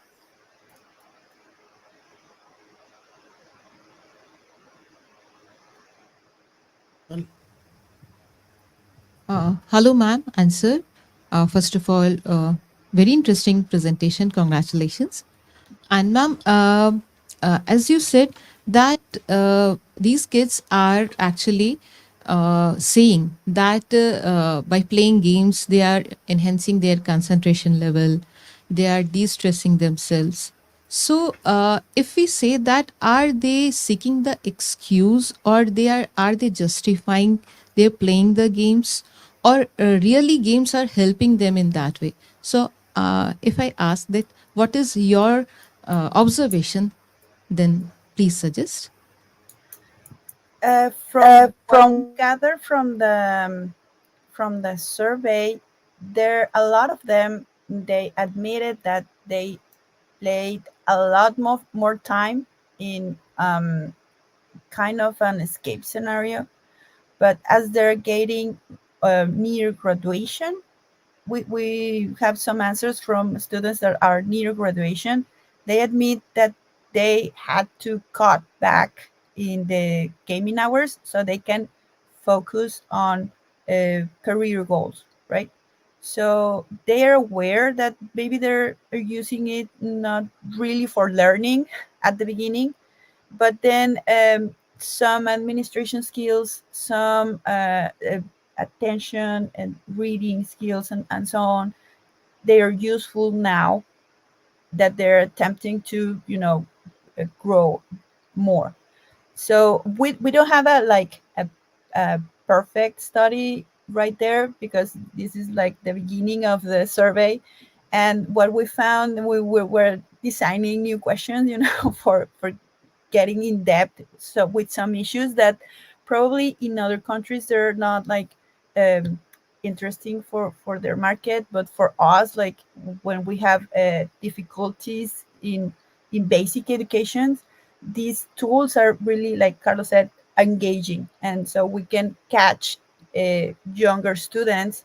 And if we can appreciate this behavior switch with students in undergraduate programs, like they're understanding that they need to leave gaming time in order to get more like grown-up goals, that's amazing. I think that's very important, and that shows like it's not it's a good tool, and the person will understand that eventually they had to cut back because you need to do other things, right? And so it's very interesting to read this in the comments and get the idea. This guy, that the person that was talking about his depression in the comments, he also said that now that he's feeling better, he also gets like help, right? Like psychological help and medication and so on. It's not just the gaming, but the gaming helps a lot because he finds friends and so on and so forth. The comment was amazing. And he also was saying that now that he feels better, he has like this very good connection with the game, but he understands that he now has to focus on getting his diploma, and he's cutting back in time. So I think they are growing up, and they are getting the better of their gaming years, because they are not going to prepare to go to work, and we have less time to play when we work. I hope that I answered your question. Yeah, probably the last two small queries. One is that education, gaming for education versus gaming for entertainment. Do your Mexico study survey, does it reflect in terms of percentage, that what is the percentage using games for educational purpose vis-a-vis entertainment and other? And second question is that have you taken into consideration the probability of going for gaming addiction as such in your survey? You did not touch about it. I wonder whether you would like to make your observation. We don't have a direct question about gaming addiction. We will probably have to, because I don't think that you will accept a gaming addiction in a survey. So we probably will have to analyze a little bit about the some variables that are in the survey and try to correlate an answer for that. But I think that the survey is just starting, so we don't have enough data to actually get the addiction pattern to emerge. There are probably some people that will become addicted, but we also know so many studies that tell us that the addiction pattern is going to get you addicted to whatever gets you the chemicals of your brain flowing. It could be games, it could be school, it could be gym, it could be anything. So we probably need to analyze more data. We need more data to get probably this information, but it's going to be like it's going to be there. We know that's going to be there.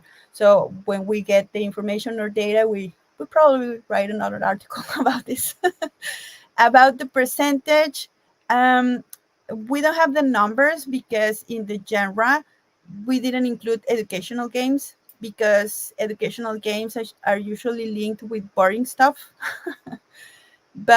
And probably no one will mark educational games. Just maybe grades, middle school students, lower, but they're forced to play the games, like to learn math or to learn coding.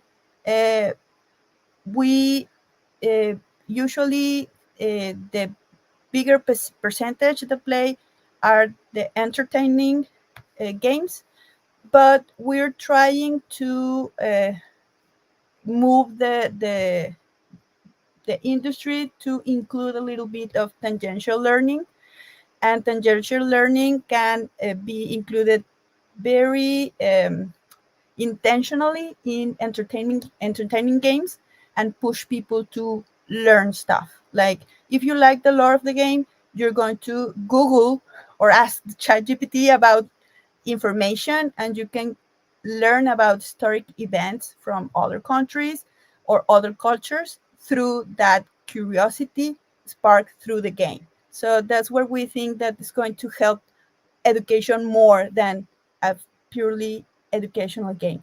But we need a lot more data. Probably we need to start surveying younger people to get into these educational games, so we can understand why they play or they don't play educational games, what's missing there, so we can also help studios that make educational games to make them better.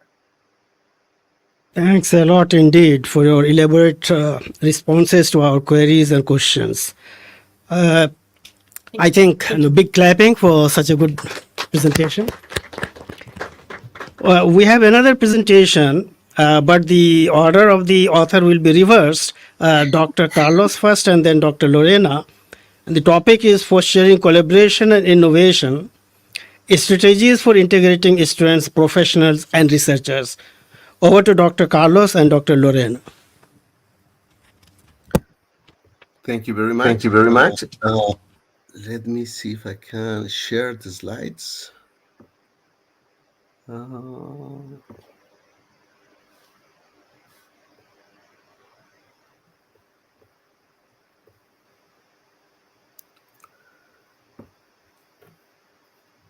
Tell me if you can see the slides, please.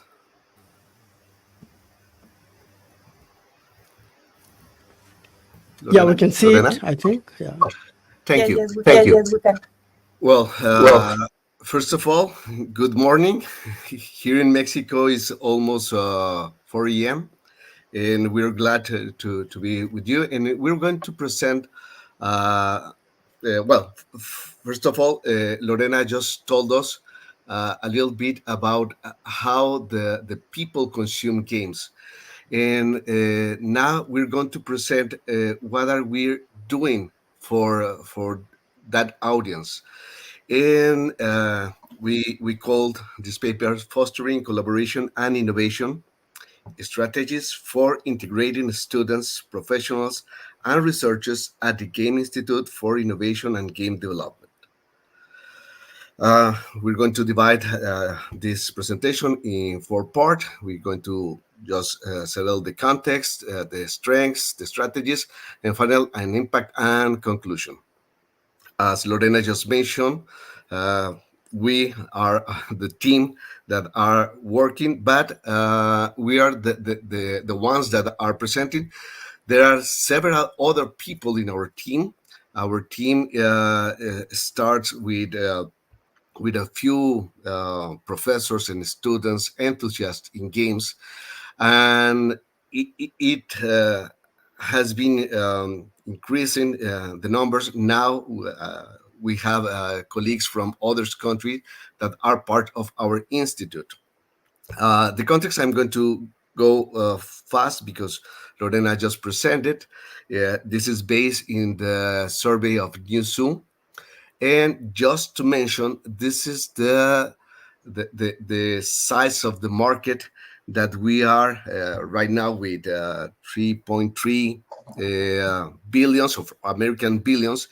And we are forecasting that in 2026 we have 3.8 more or less American billions of people playing.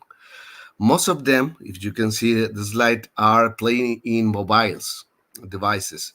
The other are in PCs and consoles. And what about how this distribute in the world? Well, we can see that Asia Pacific has the biggest name with an increase of 5.7 years year by year. But if we can see the part of Latin America, we have a small number, but we're increasing a little bit more. As Lorena just mentioned, Mexico is, I don't know if we're glad of this, but we are the leader in consuming video games in Latin America. Sadly, we are not the number one that produce that games.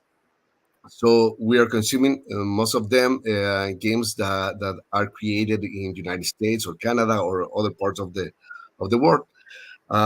Just as a few minutes ago, Lorena showed us the biggest company and how they share this market. Again, this is if we can see the creative industry as a business, we need to be aware of the market, and then we need to start to change the way we are approaching this. Right now, we are not want just to consume games. We want to develop games. So we need the human resources to do this. Happily, now we have that all generations are playing. So young people or children that are playing are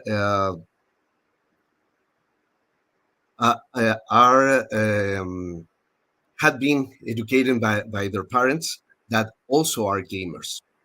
But let me tell you what is the real problem. According to the Institute of Geography and Statistics in Mexico, in the second quarter of 2022 in Mexico, there were almost 1.5 million people training in computer science and information and communication technologies. Only 76% of them develop an economic activity. The sad part is that most of them are moving to the other places. They say the brain drain is a dramatic loss. According to the study of the Organization for Economic Cooperation and Development, Mexico is the Latin American country most affected by this phenomenon and the 7th in the world. Between 2015 and 2017, according to this organization, 866,000 highly qualified Mexicans left. In 2021, the figure was around 1.2 million Mexican talents. So most of them are moving to the United States and Canada for a lot of jobs related to technology, to computer. A small number of those people that learn or to study these majors are enthusiasts of games, and most of them left our countries. So what we want is to create an environment that they can stay in our country and start developing this this industry. Well, it's said to prevent the brain drain of recently graduated students in computer science and or digital arts. Within a keen interest in the field of video games, it is essential to cultivate an ecosystem that fosters entrepreneurship. How are we going to do this ecosystem? Well, in Monterrey, in Mexico, in a state called Nuevo León, the economic secretary from the government start to ask people from industry and university to start to create these clusters. We call the triple helix: government, industry, and universities. And right now we have 13 clusters, and some of them are related to the creative industry. The most significant is the software industry cluster, CSOFT, and the cluster for interactive media we call MIMIC. So between these two clusters, they developed some programs to prepare human resources for the world. But we try to merge those interests in an institute. So the institute fosters an environment where the synergy of stakeholders generate innovative game concepts, refines industry practices, and propels the field of game development. This Institute for Innovation and Development of the Video Game Industry is a space for reflection on the transformative impact of the integrative approach in the gaming industry. We right now have a vision to be a national, Latin American, and in a near future, a global benchmark and leader in the promotion and sustainable development of the video game industry, driving innovation, creativity, and excellence in every aspect of the sector. Our vision is for video games to become a positive force that transforms culture, economy, and society, providing immersive and meaningful experience to players worldwide. We settle our mission and is to catalyze the growth and evolution of the video game industry through research, education, and support for entrepreneurs. And we are committed to these 5 points: fostering innovation, developing talent, driving sustainability, cutting-edge research, and encouraging collaboration. This is our mission. So this institute is the answer, or at least we think, for that big problem that we face. And we're going to present now the strengths and perspective for this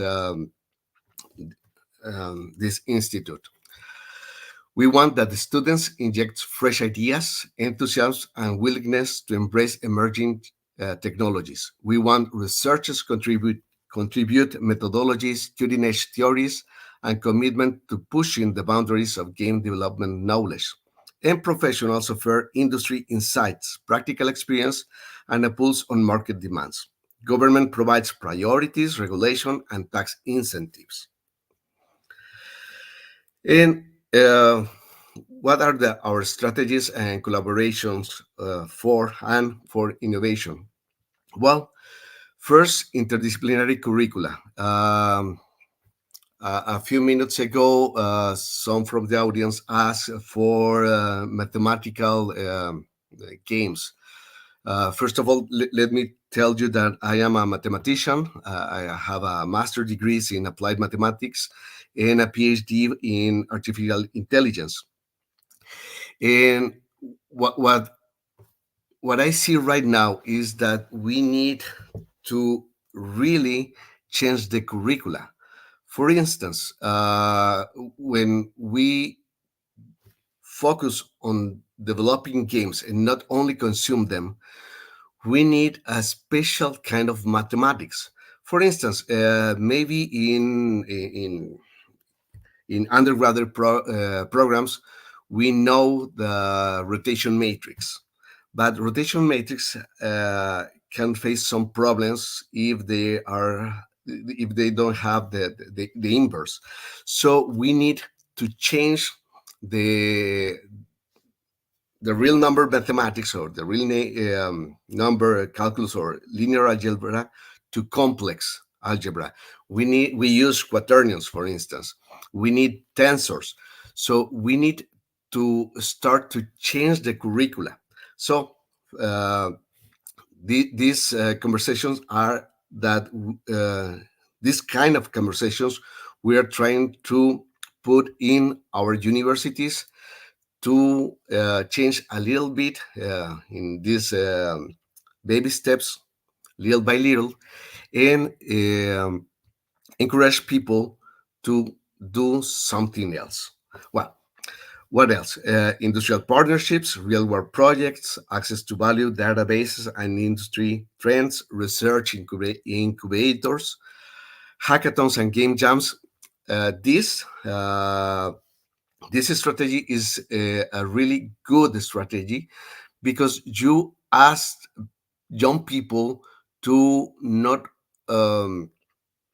only develop the game that they want. You give them maybe a theme or maybe some constraints for developing a video game in a short time. Most of them are in 48 hours, but we saw really important advances for the students developing games. So also they can see themselves as future programmers in this industry. And also we have these mentorship programs. Well, as I mentioned before, this institute is between these two clusters, the interactive media clusters and the software cluster. And the institute born in between those. Also, we have we start this networking with red in DBG that is a net for video games in Latin America. As at the beginning, they mentioned that here are people from Argentina, from Chile, from Colombia, from Mexico, from Brazil, and we want to grow in this net. Also, we have a partnership with San Jose State University, with Vancouver Film School, and also we're part of the IEEE Games Technical Committee on the Task Force of Gamification, with the universities that are in the bottom of the slide. We start a kind of short courses for developing video games, and we share human resources. For instance, we can have people from Colombia teaching our students, or maybe we are teaching people from Argentina, and we really start this help network. What are the impact and conclusions?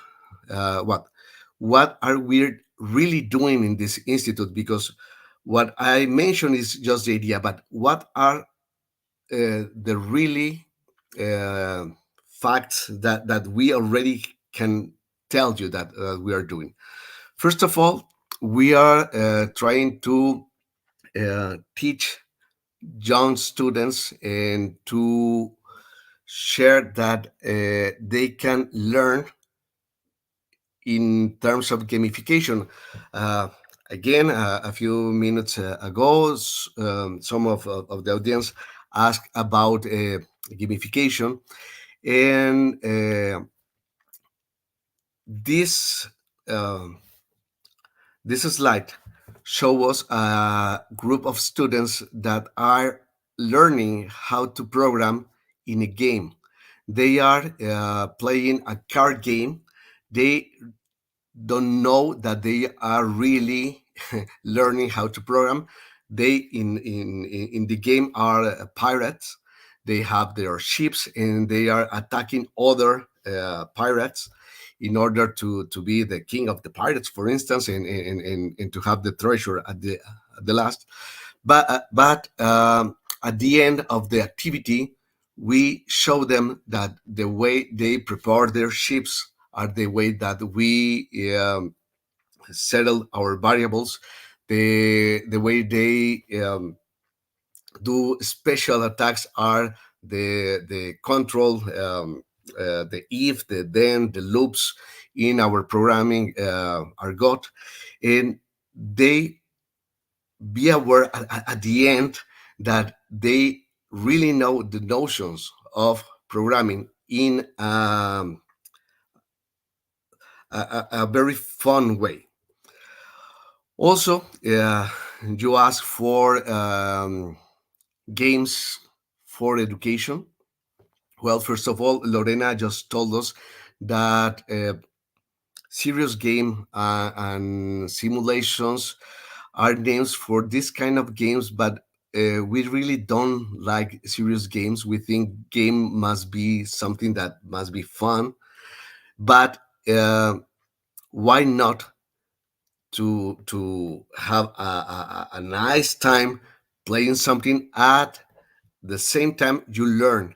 For instance, with San Jose State University, we program for them this video game that is a tower defense for young people to learn elements of cybersecurity.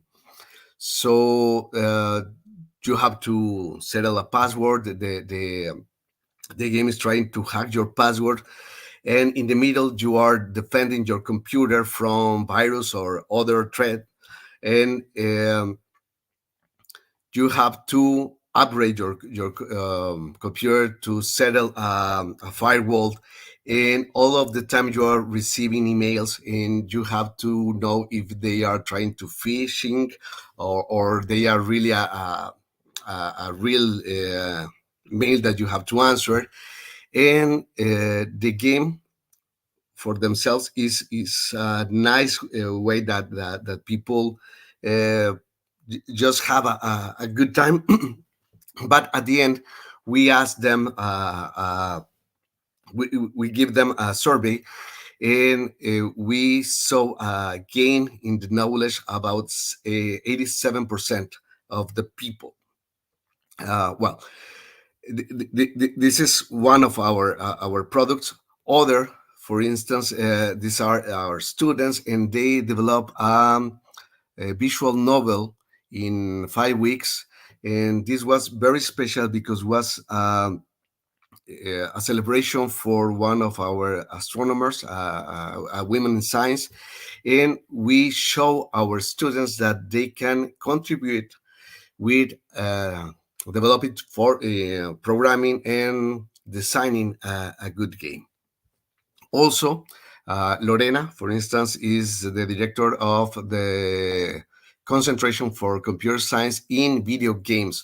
So our students in Tecnológico de Monterrey now, they study computer science as a major, but they can have a minor in video games. Also, we are developing another kind of games, games that show us, show the public a little bit our culture. And what else? We were in a TV show, tell people about gaming and tell people about how this industry is growing and how to prepare young students for facing the challenge that this industry is giving them. Well, this is part of the same. Also, we are sharing some of our findings with other universities. This in particular was for cinema and video games from the National University in Mexico City. And also in another city in Mexico, they have a special program that they say Creativa Guadalajara, Creativity in Guadalajara. That is the name of the city. And we they give us two companies that are trying to be a studio for creating games. One of them are in Mexico, and the other one, the one that are showing below, is from Colombia. So we're trying to develop these human resources. Also, we have our channel in Discord, so we can have the institute members talking all the time about games, and we're trying to mapping what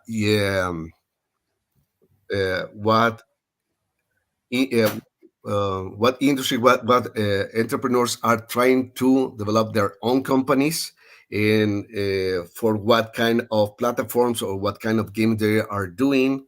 And also we have our small homepage about the institute. We think that this be the first one in Spanish that really can be or see as a page for all the Latin American people that want to create their own studio. So, for instance, we are trying to develop the first dictionary in Spanish about the industry in terms of having the same language in all the regions for what we want to do. Also, we know that artificial intelligence is a priority since 2022, and we want that they be aware of the new technologies that they can add in their own games. Also, we are developing these game jams and hackathons for young people, and we going to be part of the Global Game Jam in January, in the next month.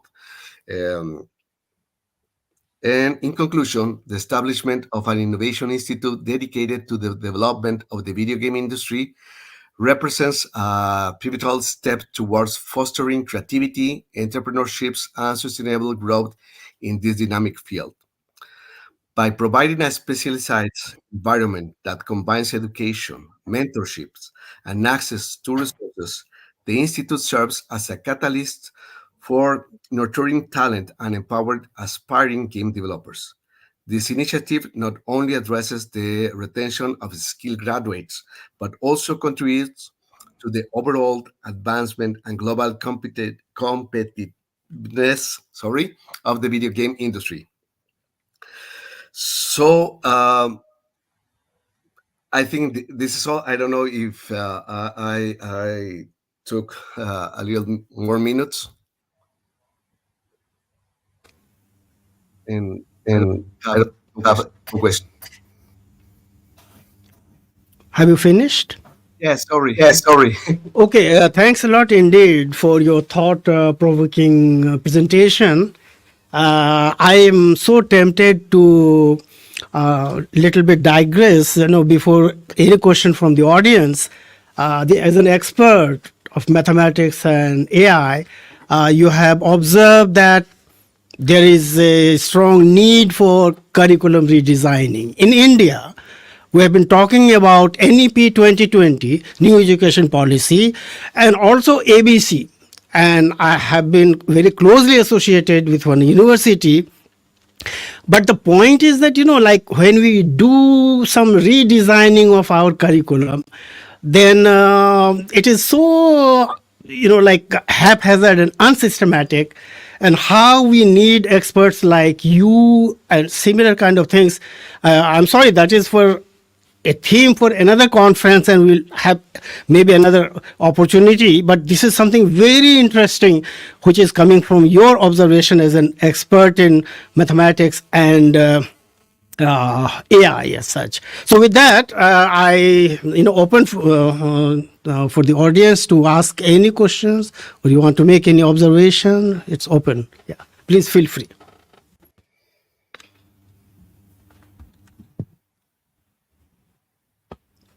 Any questions or?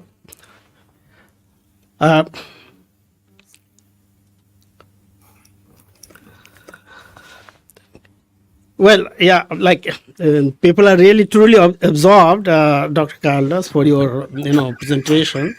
Maybe how? I will ask a very general question that Latin American cases, as you are saying that more as a consumer, and United States and Canada as the producer. So this there is no change in the game industry as such.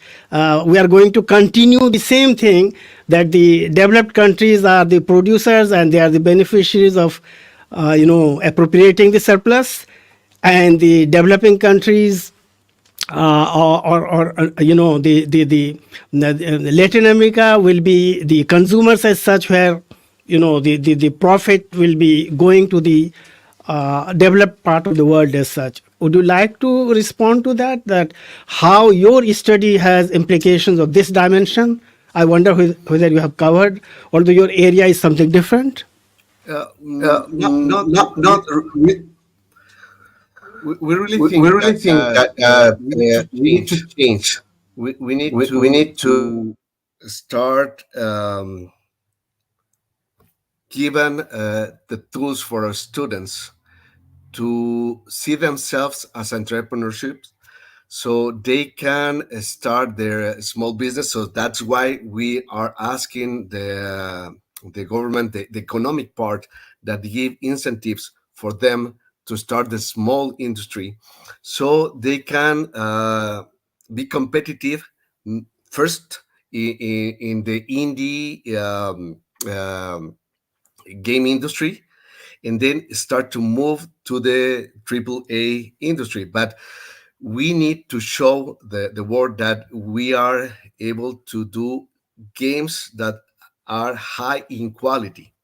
So in order to do this, we need to change the mindset of our students. First of all, they need to see themselves as winners in this kind. So in order to do that, we need to give them the fundamentals. And that's why in the Institute, we think that learning the basics for programming, from math, from artificial intelligence, it's the subject that's going to change the way we are just now consuming games. So as you mentioned, that maybe we need another forum to talk about curricular changes and everything. Yes, we think that university give us right now big pictures of the math that people and an engineer going to need in their life.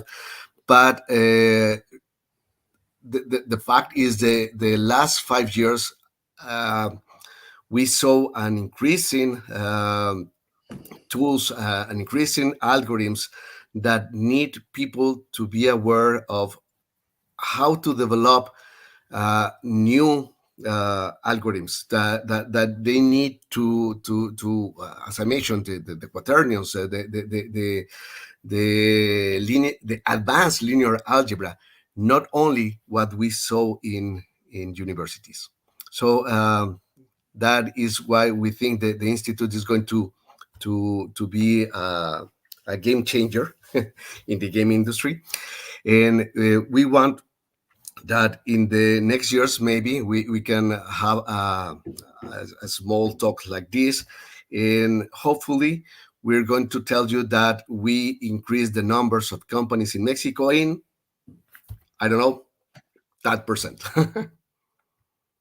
Thank you, Dr. Carlos. And you are the right person to, Dr. Farida Siddiqui wants to ask a question, but before she asks, may I ask you, because you will be the right person to ask, how do you look upon ethical algorithm Wow. for the game industry as such? Well, that was a big question. The ethical point of view is we need to regulate some of the framework that people will work in the age of artificial intelligence. We need a framework for really show the students that artificial intelligence is not magic. It's only algorithms. It's only math at the service of the people. So first of all, for instance, in my talks, I show them how ChatGPT can lie us, and that's a risk because if I think that technology is going to solve all my problems, I'm in a huge mistake. I need to show them that that we need to be aware that these algorithms are trained with data, and if we give the computer garbage, we're only going to have garbage. So, for instance, Lorena just mentioned that our survey has a little bias because we are asking just students. But what happened when these AI algorithms are in everywhere, online? First of all, the people don't know how they were trained, with what database. Those databases have a bias. So I think we have to regulate, and maybe a good practice is to, okay, this is my AI product, and I'm going to give the scientific community the set of data in which I base the training. So the universities can train other models with the same data and try to see if these have some bias or not. So we need this regulation because right now, this is an open field. This is a sandbox, and everyone right now can do whatever they want. And the problem is not to do that. The problem is that people think that these things are magic, and we need to change their mind. We need to open their eyes and see that there are only mathematics applied for benefits for the people, but also sometimes, or most of those times, in benefits of that for that industry that are developing that. Sorry if I extend a lot of. Thank you, Dr. Carlos, for such an elaborate observation. Over to Professor Farida Siddiqui. Hello, this is Farida Siddiqui here. A nice presentation indeed, no doubt about it. I'll begin with your very interesting statement that you made on video gaming consumption in Latin America, whereas the production is being done in the developed countries. So it's good when you talk about the video gaming industry.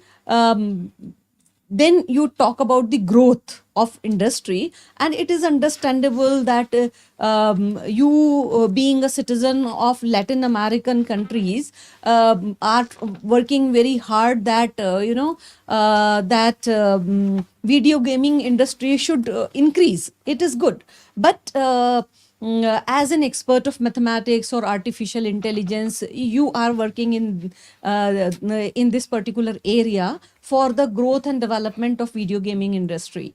But the other perspective of this is that, as a student of economics, I know that consumer is the king. We teach the students that consumer is the king. So if you are the biggest consumers of the world, then what you are going to get being the king in the industry? Because are you not bargaining with the producers? Because you are the you being the biggest consumers are the kings. So are you not determining the prices of the video games in the industry? Okay. No. We are the number one in Latin America, but not in the world. So yes, we share a part of or we give a share of that market for the companies, but we're not settled the price or the themes. So I think this is the problem. We just consume what they produce in the price that they want, because they settle the price for the worldwide, not only for Latin America. In the first slides, we show how the game industry shares the market. In Latin America, I think is the third or fourth. But in Latin America, Mexico is the number one for consuming games. Means the developing societies like Latin America or Mexico are kind of money minting machines for the video gaming industry, which is based in West. Yeah. My second question is regarding my inquisitiveness as a student of social sciences. I just wanted to understand as to why the people in Mexico or in Latin American countries are too much into video gaming thing. Why are they consuming video games so much? What is the impact of video games on youth, on their studies, on their careers, on their health, or on their family values? Okay. That question is more related to the first presentation of Dr. Lorena Martinez. We are aware that we need to understand all of this. That's why we are doing this kind of survey. We need, first of all, to understand why people play games. This is one of the first question. As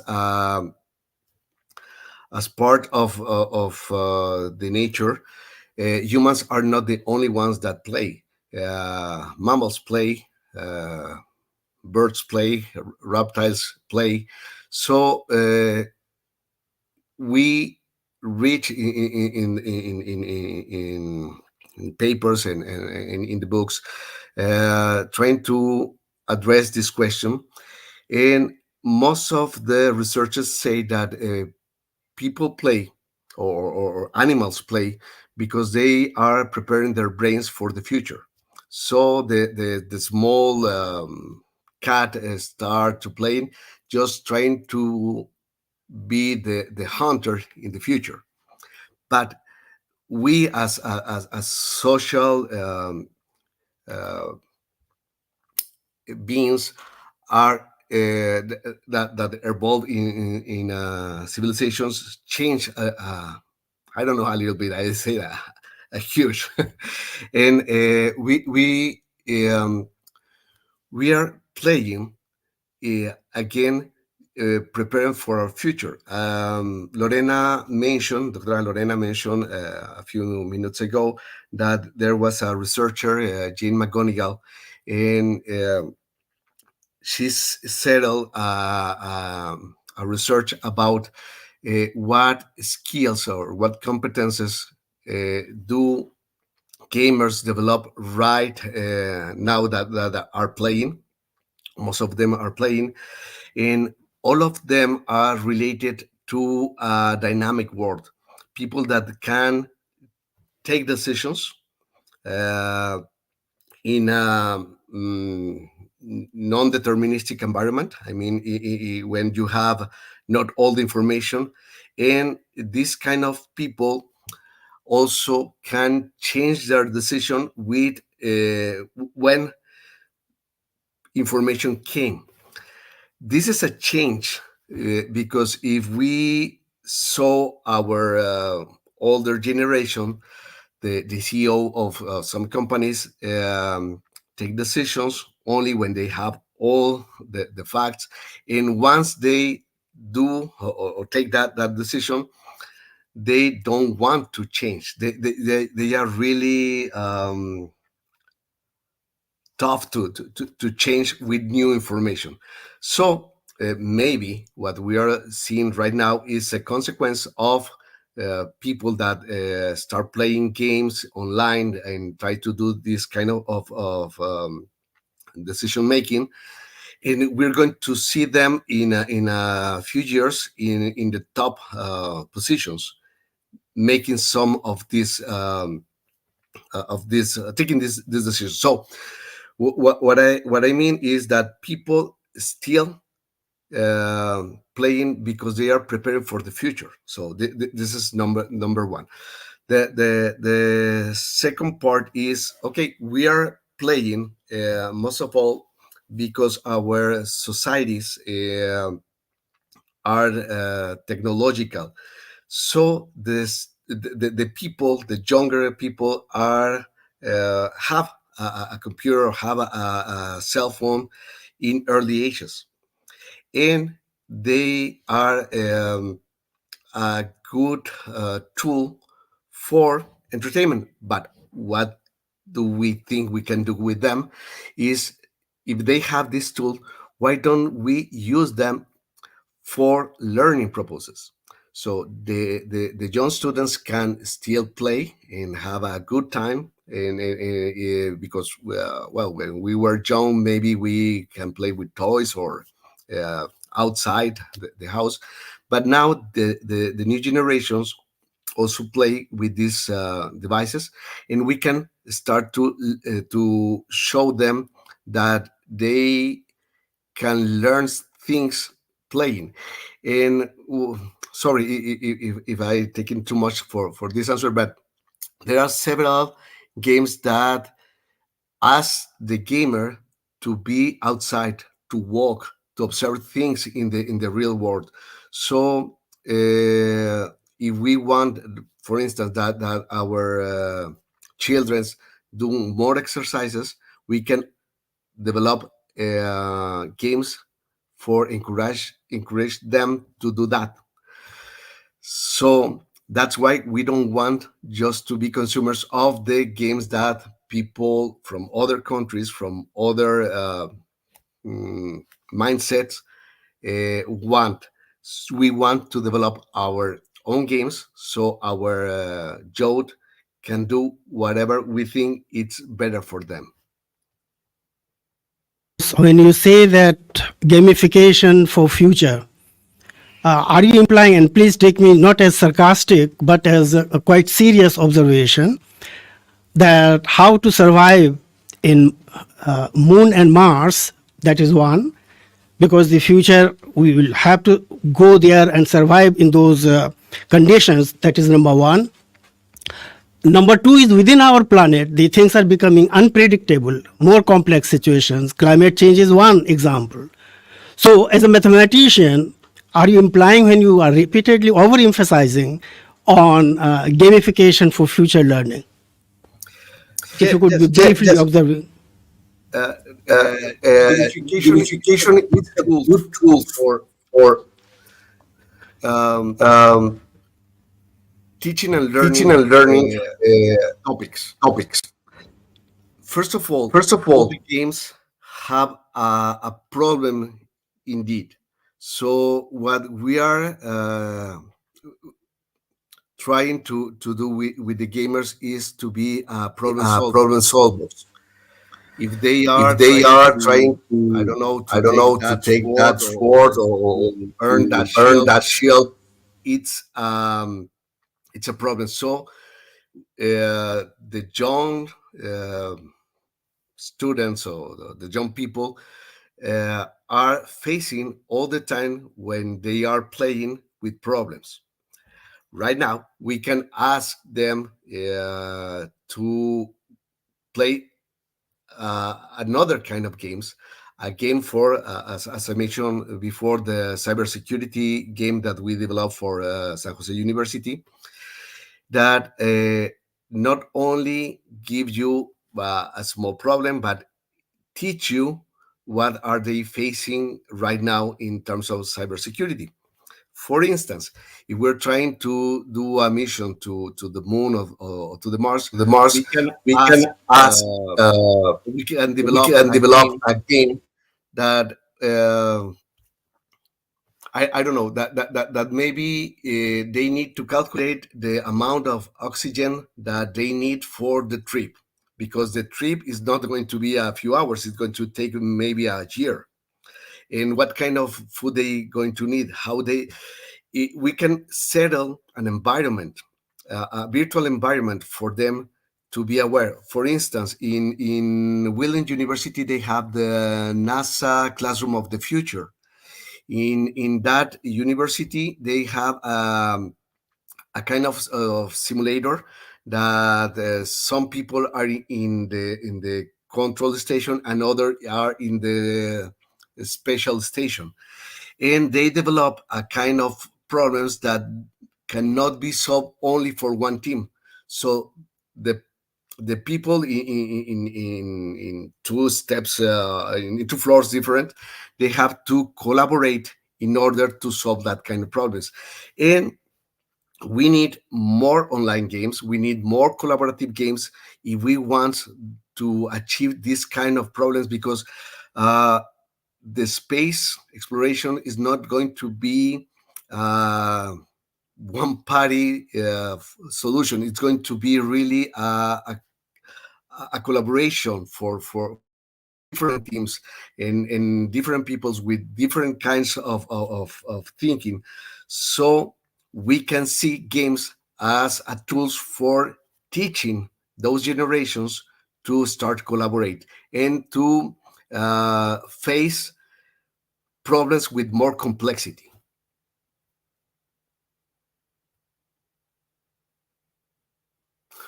Lorena, for very interesting and impressive presentation. I think big hands you need, The next presentation is authored by 4, and the title is Fun Learning, an educational video game with a Colombian theme for teaching physics.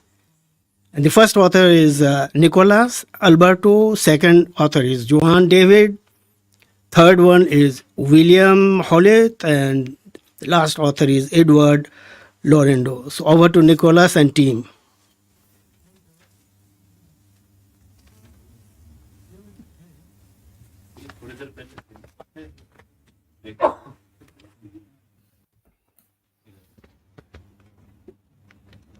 Over to Nicolas Alberto and his team for the next presentation. I hope I'm audible to everyone. Nicolas, please you unmute. Good afternoon, everybody. Good afternoon, everybody. Good afternoon. Can you hear me right now? Can you hear me right now? Yes, you are audible to all of us. I can hear you. Good afternoon. Good afternoon. Good afternoon.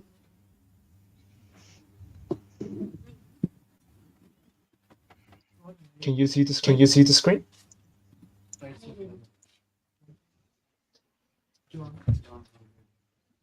Okay. You're audible, please. Yeah. Go ahead. Yeah. Okay, good afternoon, everybody. Good afternoon, everybody. As it was mentioned before, my name is Nicolas. Our tutors are William and Edward here. We're going to present you our project called Fun Learning, an educational video game with a Colombian theme for teaching.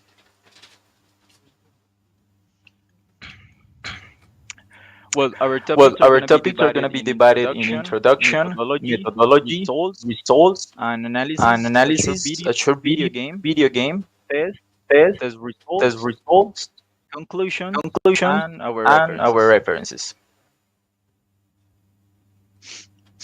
Well, the Well, main the main purpose of this purpose of project this project was to was develop to a develop tool a that tool that facilitates the facilitates way to the way learn to learn or or reinforce reinform knowledge in knowledge science, in science, specifically in specifically physics. in physics. The motivation came from our own experience studying this subject. As you know, it is very challenging for people because they struggle to find like any interest in it. Not only it was our own experience taken into account, but it was also the information that we gather that shows that Latin America as a region has made the least contribution to technology and scientific development. Going this one like 1% in all of the world contributions. So also here we can see on the chart on the right side that according to the national test Saber 11 that evaluates our knowledge here in Colombia, through the last 5 years, students scored 48 points out of 100 points in average, which is a very low score because it doesn't even reach like 50% of the correct like answers. Talking on international level, from the 2018 PISA test, students score 430 points out of 600 in the science area. This one being 10 points ahead of Latin American average, which is good, but it is still a very low score if we compare it to the OECD average score. We can see here in the chart that this average is between 480 points and 500. It's the line in color blue that shows there, and below that one is the trend of Colombia, how has been like improving through the years. Okay, we go on with the next slide. This one is the inspiration of our video game. It came from the only indigenous sport in the country named Tejo or Turmeque. This game is around 500 years old, and the idea of the game is to throw a metal disc, as you can see in the video, uh, which follows a parabolic trajectory in order to hit like a gunpowder bags that are those red triangles. They are called mechas here, or they can nail the tejo into a metal ring called bocina as well. These are like plays in the game that can give you like different points. Okay, talking about the methodology, we combined two methodologies here. The first one was the waterfall methodology, which allows us to have like a clear path, um, starting like from the analysis onto the final product. We went through phases like the design, the development, implementation, checkup, maintenance. And the second methodology that we used was Scrum. This one helped us to organize like the workload by sprints, giving us like a goal each week to improve the prototype. So we try, we make tests, and then we change, we make improvement, we arrange like the errors and everything. We've made the corrections. Lastly, the tools that we use were Blender for all the modeling, the lights, the textures, um, and also Unreal Engine was our development environment for this project. Here we go to the results and analysis. Like two pilot tests were conducted to ensure like quality control and identify like potential errors in the video game. The first test that we did was with this first version that you can see on the image. where we were able to identify any mistakes related to the performance and the user experience with the game, with the objective of improving it and realizing like the possible impact on the learning process of the students. In the second version, we made like all the corrections according to the information that we gathered from these surveys. We reorganized the interfaces. We added like more tutorials, more educational material, like in order to improve this user experience as well as the learning experience from the users. Right now, we are gonna show you like a short video. Then you can have like an idea of how the video game works.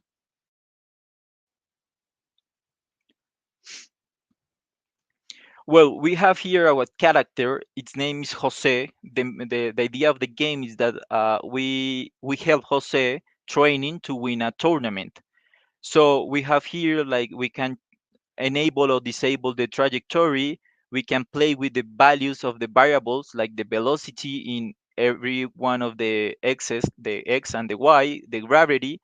So the student can like make a relation between how all these values impact on the trajectory.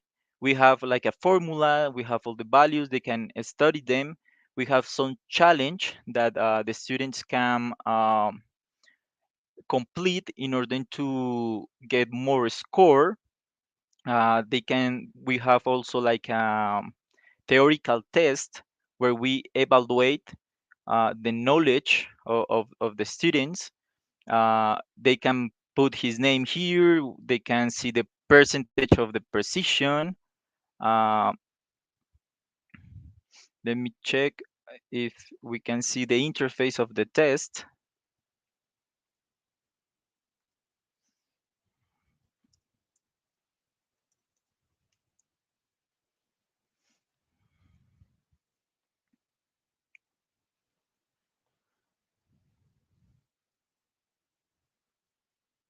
Here is the interface that I was talking about. So we ask here like a theoretical questions, and the student can see if the answer was correct or it was wrong. So they can like study.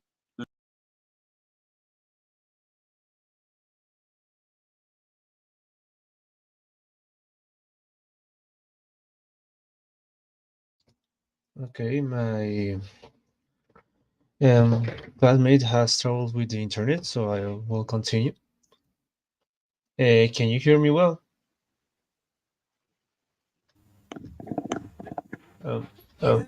Yeah, we can. Class arrived. You are audible and we can see your slides also. Hello. Yeah. You go ahead. You are audible to us. We can see your slides too. Okay, sorry. I have. I have some inconvenience. I don't know where exactly I was cut out. This is the test. You can continue with the test as well. It was a video game to teach physics, which is being used locally. Somebody was throwing a ball. It was a small video which we were showing when somebody was throwing a ball. Okay. Yeah. So that's the that was the main idea of the game is like it was throwing like a metal disc. But were you able to hear me for like the explanation of the video? We have seen the video and now your table 2 is on the screen. Tests table 2 is on the screen. Probably some time lag. We have here the technical table for the survey that we did. This one it was the second one. It was the last survey. It lasts like 1 hour and 20 minutes. university students for engineering. The total population was 40 students. It was made by Microsoft from survey. It has 35 questions,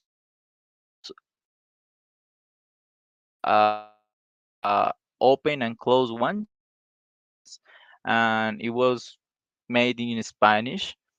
And all of the students are gaming like savvy.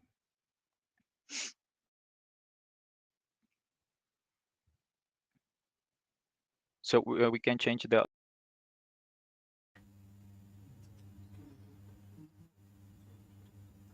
Okay, we were going to continue with the test results. We are going to start with the interface. That is one of the things that we include in the survey. With the first survey, we made some improvements in the interface. So we made the students get more comfortable with the interface, but some of them get fatigue and frustration with the second level, and because of the challenge of that level. And well, most of participants believe that video games are suitable for learning. That's a good percentage of the population in the survey. And some of them give feedback of educational content um, to use another sport such as Polirana. That is another sport here in Colombia, similar of Tejo, but using some other instruments or tools.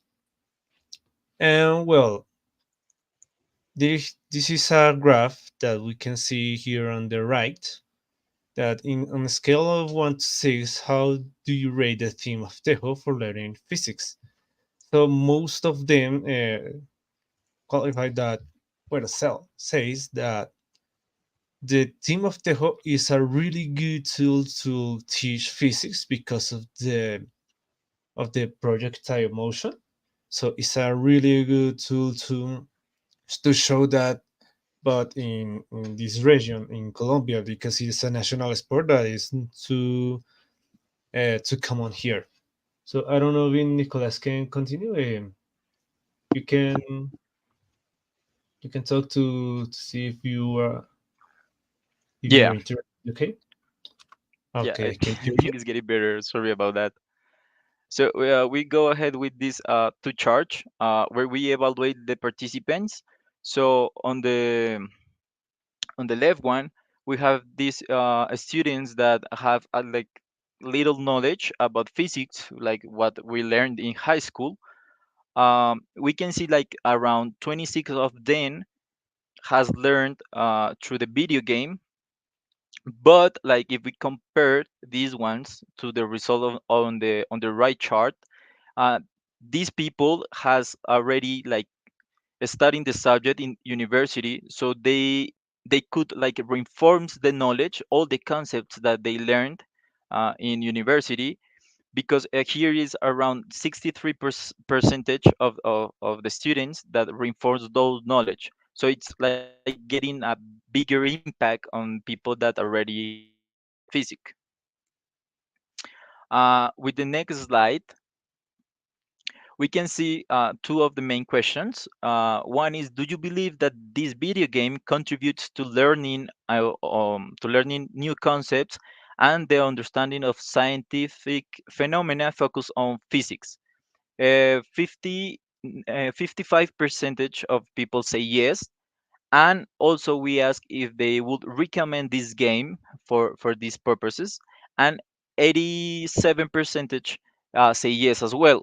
So we can see here that the game was well received for learning physics, and like we can confirm that Tejo, the our main theme, is really important, because like the thematic was very suitable and attracted like users attention through the video game. Like we feel, and we identify that users were like more engaged and keener on learning new concepts without it like even noticing, because they were like really focused trying to complete all the challenges that we proposed through the different levels. Finally, in the conclusions, we observed that the students, despite having like a knowledge in physics at university level, they learn something new through the video game and experience like this phenomenon of parabolic motion in a unique way with the video game. Like they didn't realize that physics are like present in our common like activities.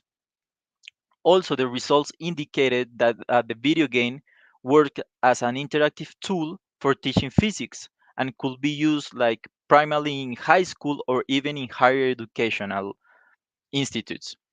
Uh, Another one was the virtual experience of playing these sports such as 𝘕𝘁𝒪𝒃𝒄𝒄 or bolirrana, that is another one pretty popular here in Colombia, like awaken the students' interest and facilitate them like the learning process. And finally, like the prototype is seen like as a complementary tool in classrooms supporting these traditional learning methods that sometimes could be really complicated for students. So that will be all. Thank you very much for your attention. And attention, if you and have if you any have any doubts, we doubts, are happy to we are answer. happy to answer. Thank you, Nicholas, and the whole team. Very interesting presentation, although it got stuck because of connectivity issue, maybe some traffic jam or something else. Any questions from the audience? Yeah. There is one question from the audience.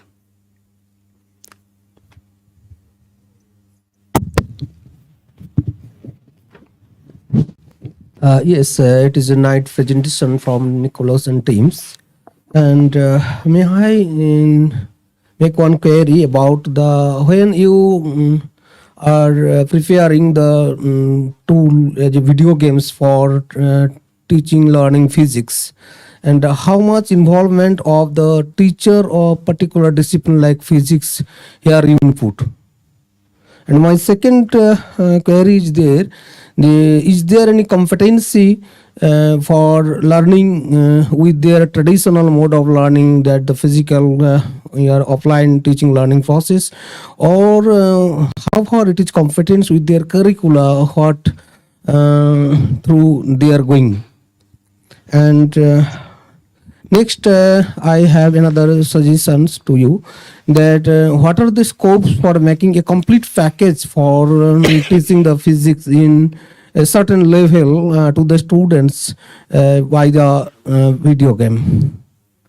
Thank you for your lecture. Well, Well, for the first for the question, first question, like like the the percentage of the participant of the processor, like our video game, it's the aim it's to be like a complementary tool. So obviously we need the traditional way of learning, way of teaching, where we can see all the concepts, all the theory, in order to understand like with the video game how these like variables such as gravity, velocity, the weight of the disc, for example, like the idea is that the student can see how these variables can affect the movement, you know. So we're gonna need the like for sure the professor in order to explain like a little better about this, but this tool is like to give you um like the image, because sometimes it's very difficult for us to imagine how it's gonna work, like this throw, how like the force, how is gonna work, is gonna go out, up, is gonna go down. Also, like in the game they have gravity, so they can change the gravity. So for example, they can imagine if we are playing this game, I don't know, in Mars, for example, how it's gonna be played there. The gravity is gonna be different. So I will need, I don't know, another angle to throw the disc. So yeah, like the objective is that. I'm not pretty sure about the other two questions. I forget because you mentioned it really fast. I don't know if with this one I could answer like all of them or I miss anything. Anyone else? Maybe I have one small query, and if it could as brief as possible.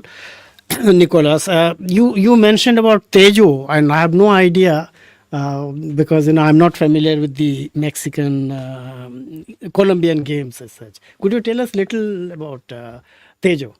Yeah, I don't know I don't if know you if could you, see if you could see the little video that we show.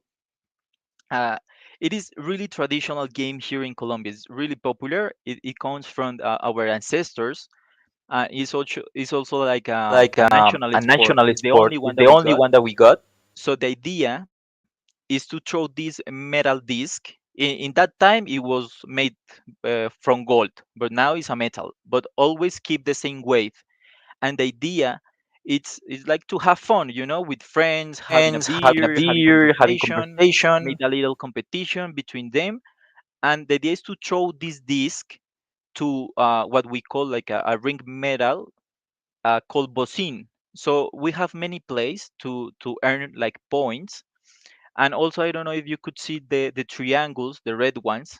Those are filled with gunpowder.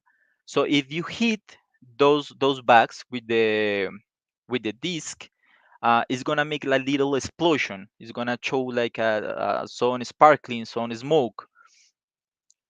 That it's a play called mecha, which means that you hit that gunpowder. So you earn like, I don't know, let's say 5 points. But if you put the tejo into the ring, it's gonna be like the one of the best plays because it's gonna earn like more points. There is another one called, I think it's called moñona. It's a very Colombian term. Okay, there is the video, so you can see it better. So if you can see, there is a ring there. So if you hit the triangle and you put the disc into the ring, it's gonna be like the best plate ever in the game. It is really difficult to like make the calculations in your head in order to win, to get more points in the game. As you see, there is a court. It's around uh 2.5 meters away, and yeah, you have to throw it. Like it's a very basic game, and that's why I think it was a really good idea for our video game, because we can show the parabolic motion in there. So it's very descriptive. It's quite hard to explain. Thank you, Dr. Nicholas, for explaining. In education, there is something called experiential learning. And perhaps this Tejo is one of the best examples of experiential learning in the field of education. So thank you for your very interesting presentation, and we'll move to the next presentation by Dr. Oh, I think big clapping. Thank you very much. Thank you very much. Thank you.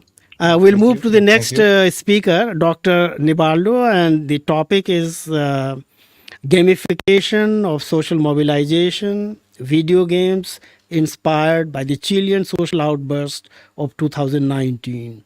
Over to Dr. Nibaldo.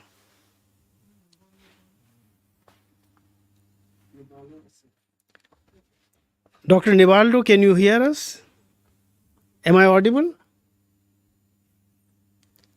Or not present? Oh, so it appears that Dr. Nibaldo is not available now. So if that is the case, can we move to the next presentation by Araut Bonilla from Colombia? And the title of Bonilla's presentation is AI as a Director, the Pursuit of Personalized Narrative Experiences in Horror Games. Over to Araut Bonilla from the Multimedia Engineering student, Colombia.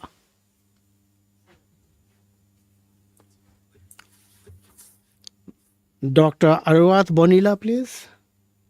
Testing. Can you hear me? Yeah, you are audible. Okay. So now I'm gonna present. So good afternoon. My name is 𝘂𝘁𝒧𝒕𝒆𝒏𝒂𝒕𝒊𝒐𝒏𝒂𝒍 I'm a multimedia student at the Universidad Militar Nueva Granada here in Colombia. And today, alongside Carlos Rocha, we are going to be discussing the topic of AI as a director, the pursuit of personalized narrative experiences in horror games. So what is AI as a director, you may ask? And how can it bring personalized narrative experiences in video games? So, as many of us may know, people often play video games as a way to improve their mood, overcome challenges, bond with others, or simply entertain themselves. Video games usually attempt to generate emotions, and therefore provide the experience players are seeking when they play that game. In the case of horror games, tension and fear are usually the emotions that players are seeking. But fear can be a deeply subjective matter, and what can involve deep fear in one person may not have the same effect in another one. Therefore, a personalized narrative experience can guarantee the pursued sensations and emotions in a highly desirable manner. One of the many ways that personalized experiences can be achieved is through artificial intelligence. Next slide, please. Artificial intelligence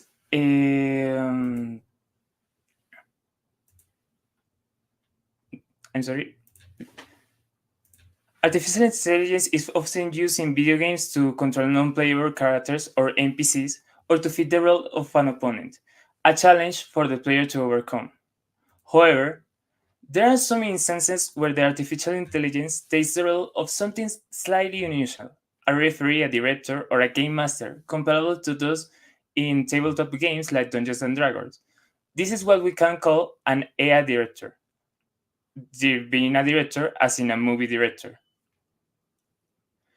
To truly understand how personalized narrative experiences can be personalized, first we need to talk about structure-based narrative models. The way that stories and narratives are presented in video games have drastically changed in many forms, mainly as a consequence of the persistent improvements in hardware and software, and this has enabled developers to place a greater emphasis on in-depth narratives because of the sophistication of the medium. Because of this sophistication of the medium, it has allowed for more complex narrative structures to be implemented. From among all possible structure-based narrative games models, we can group them in four main commonly used types. First, the linear model. Second, the string of pairs model. Third, the bottleneck model. And fourth, the branching model. The linear model is perhaps the most used and familiar narrative model, as it is not exclusive to video games, but it is the model that is used in most non-interactive mediums like books or movies. In this model, we have a beginning, like we can see in the graph, and then the story progresses from one event to another, with no deviation and no choices that affect the story. In the second one, the gauntlet or string of pairs model, which is mostly used exclusively in video games, there are several branches that form from the main story, but this leads to dead ends that backtrack to the main story again. These branching paths tend to have the form of optimal side quests or side stories that have no effect on the main story. The third type, the bottleneck model, branches out at different points, but it eventually comes back to the main story. In various instances, this is usually the ending. But in this case, as we can see in the graph, there is one in the middle and then another converging point at the end. Finally, the last model, and perhaps the most complex structure, is the branching model, in which player choices are fundamental, and these player choices lead to different branches that keep branching out until they reach a different ending. This model of narrative structure is not exclusive to video games. The Create Your Own Adventure book series is an early example of this approach. Perhaps the most relevant work that we can find in literature is adapted virtual reality horror games based on machine learning and player modeling from Suarez et al. In this study, the challenge of designing an adapted horror game that tailors itself to each individual player's fears is addressed. In the study, a method is implemented to create this personalized experience in a virtual reality horror game by making use of a player modeling techniques and adaptive agent-based system, and in this way, evoking intense fears to the players. However, in this study, as well as many other related works, very few seem to highlight the importance of directors' AIs or the narrative component of the video games.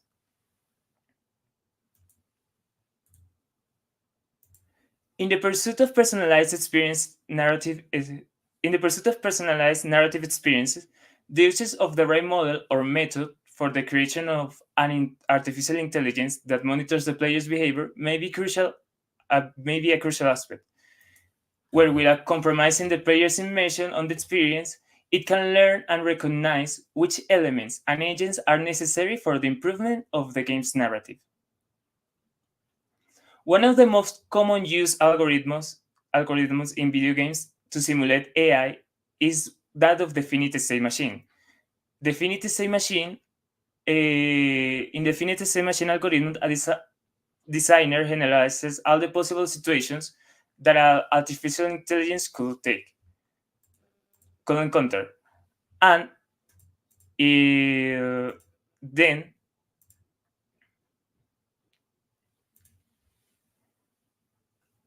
then in this situation, this type of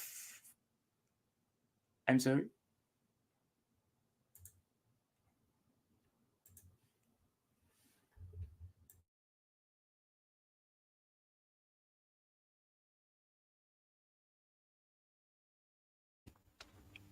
Probably connectivity problem from your side. So your PPT is not visible. Yes, I know. Yeah, try to resume the PPT. I will try to present it again.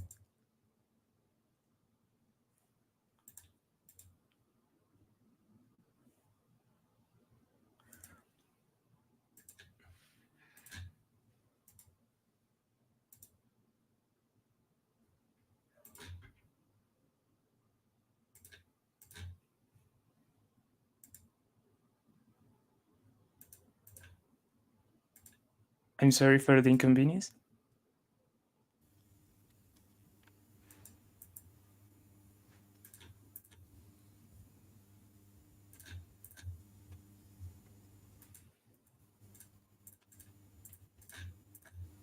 Can you see the presentation? Yes, it is visible now. Yes, we can see it. I think it was around here.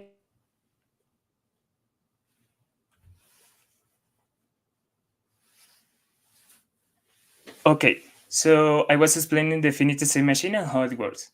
In the finite state machine algorithm, a designer generalizes all the possible situations that an artificial intelligence could encounter, and then the program specific reactions to each situation.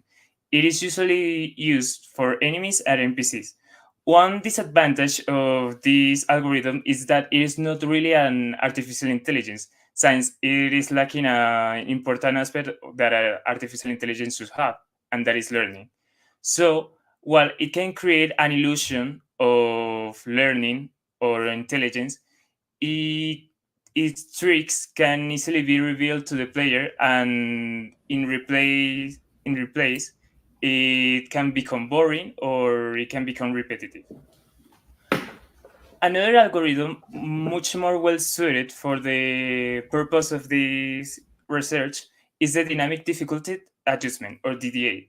This algorithm employs feedback loops that adjust the game difficulty to the player's skill level.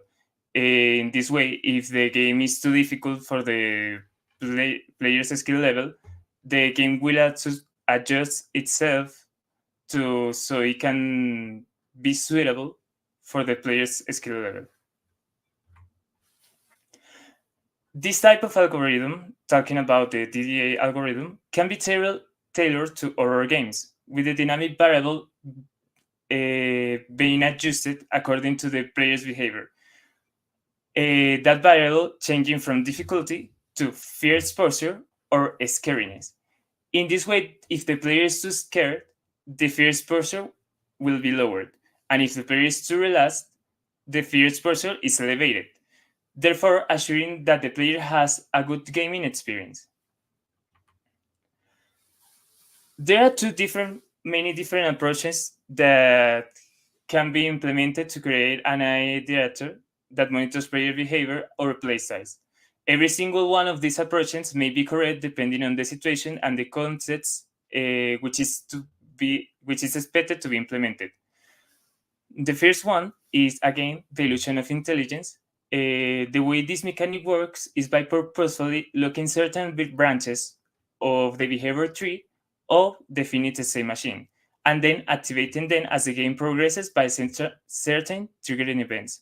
For example, if we have an hypothetical game that has three pathways, and one of them is easier than the others, if the player takes consecutively the same easy path many times, then the game can this can be a triggering event to the game or AI director, and make it so that that easy path is no longer easy, maybe filling with enemies, or making it entirely inaccessible to the player, so that it can take the other paths that are available. One of the many advantages of this approach is that it is really easy to implement. Science is not really using an artificial intelligence, but since it's not really using an artificial intelligence, the states that are predefined have to be well suited to a wide variety of fears in the case of horror games, so it can effectively provoke fears in a many wide variety of players. The other approach, on the other hand, is the human-like manner. In this case, the AI recognizes aspects of the player's playstyle, and in this way, learning to identify patterns that may help to predict future actions in a partial or complete fashion, adapting to the presentation of the playable environment and the narrative. The main difference between this approach and the last one is that this approach isn't ruled by predefined or predesigned statements or scenes or narrative moments. The AI director is learning directly from the player behavior how it will act in the future, and by this way it can act accordingly to the player's playstyle and use this information on their advantage and against them. And in this case, what we want with this information is to incite fear on the player. To conclude, horror video games are a promising field to invite researchers to explore fear as an emotion that can be generated through novel narrative and computational models based on AIs. Two different approaches are currently highlighted in this topic. One is the illusion of intelligence through multiple branch narratives and infinite state machines, and the other is a more adaptive model, similar to human behavior, to manage the experience through learning. This shows the versatility that AI has to create immersive and personalized narrative experiences, and the great possibilities of generating new models based on AIs. Thank you very much. Dr. Aroth Bonilla and Carlos, both of you come from engineering background, and you talk about 4 models of AI as director. Does any model take into consideration ethical algorithm? Because you did imply that, these models are taking emotions into consideration. It can evoke emotions, but how about EA, that is ethical algorithm? about any of these four models which you have talked about? We come from social science background, that's why I'm asking. So the emotions that the AI direction is from the players. So they're basically learning about the players' behavior and how they play the game, and in the most sophisticated and complex models, like the human-like manner, what the AI is doing is taking these play styles and or players' behavior and identifying patterns that keep repeating over the course of the game, and in this way, partially predicting future actions that the player may take. In this way, it can evoke as a sense of fear or frighting on the player.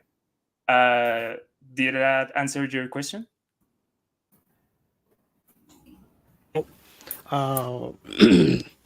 We are grateful for your kind presentation. Now we'll move to the next presentation by Professor Alexander and Joan Manuel Reyes from Grenada.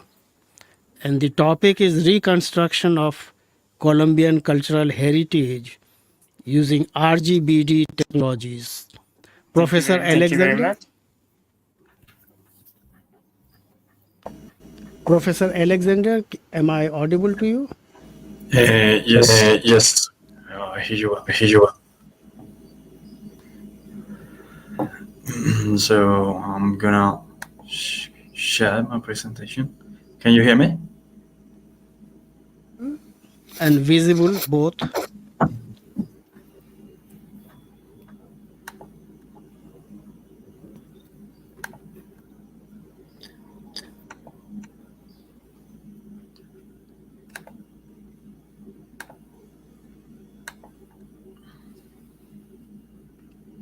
Professor Alexander, please go ahead.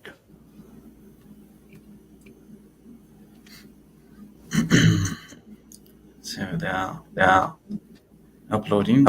So can you give me a minute?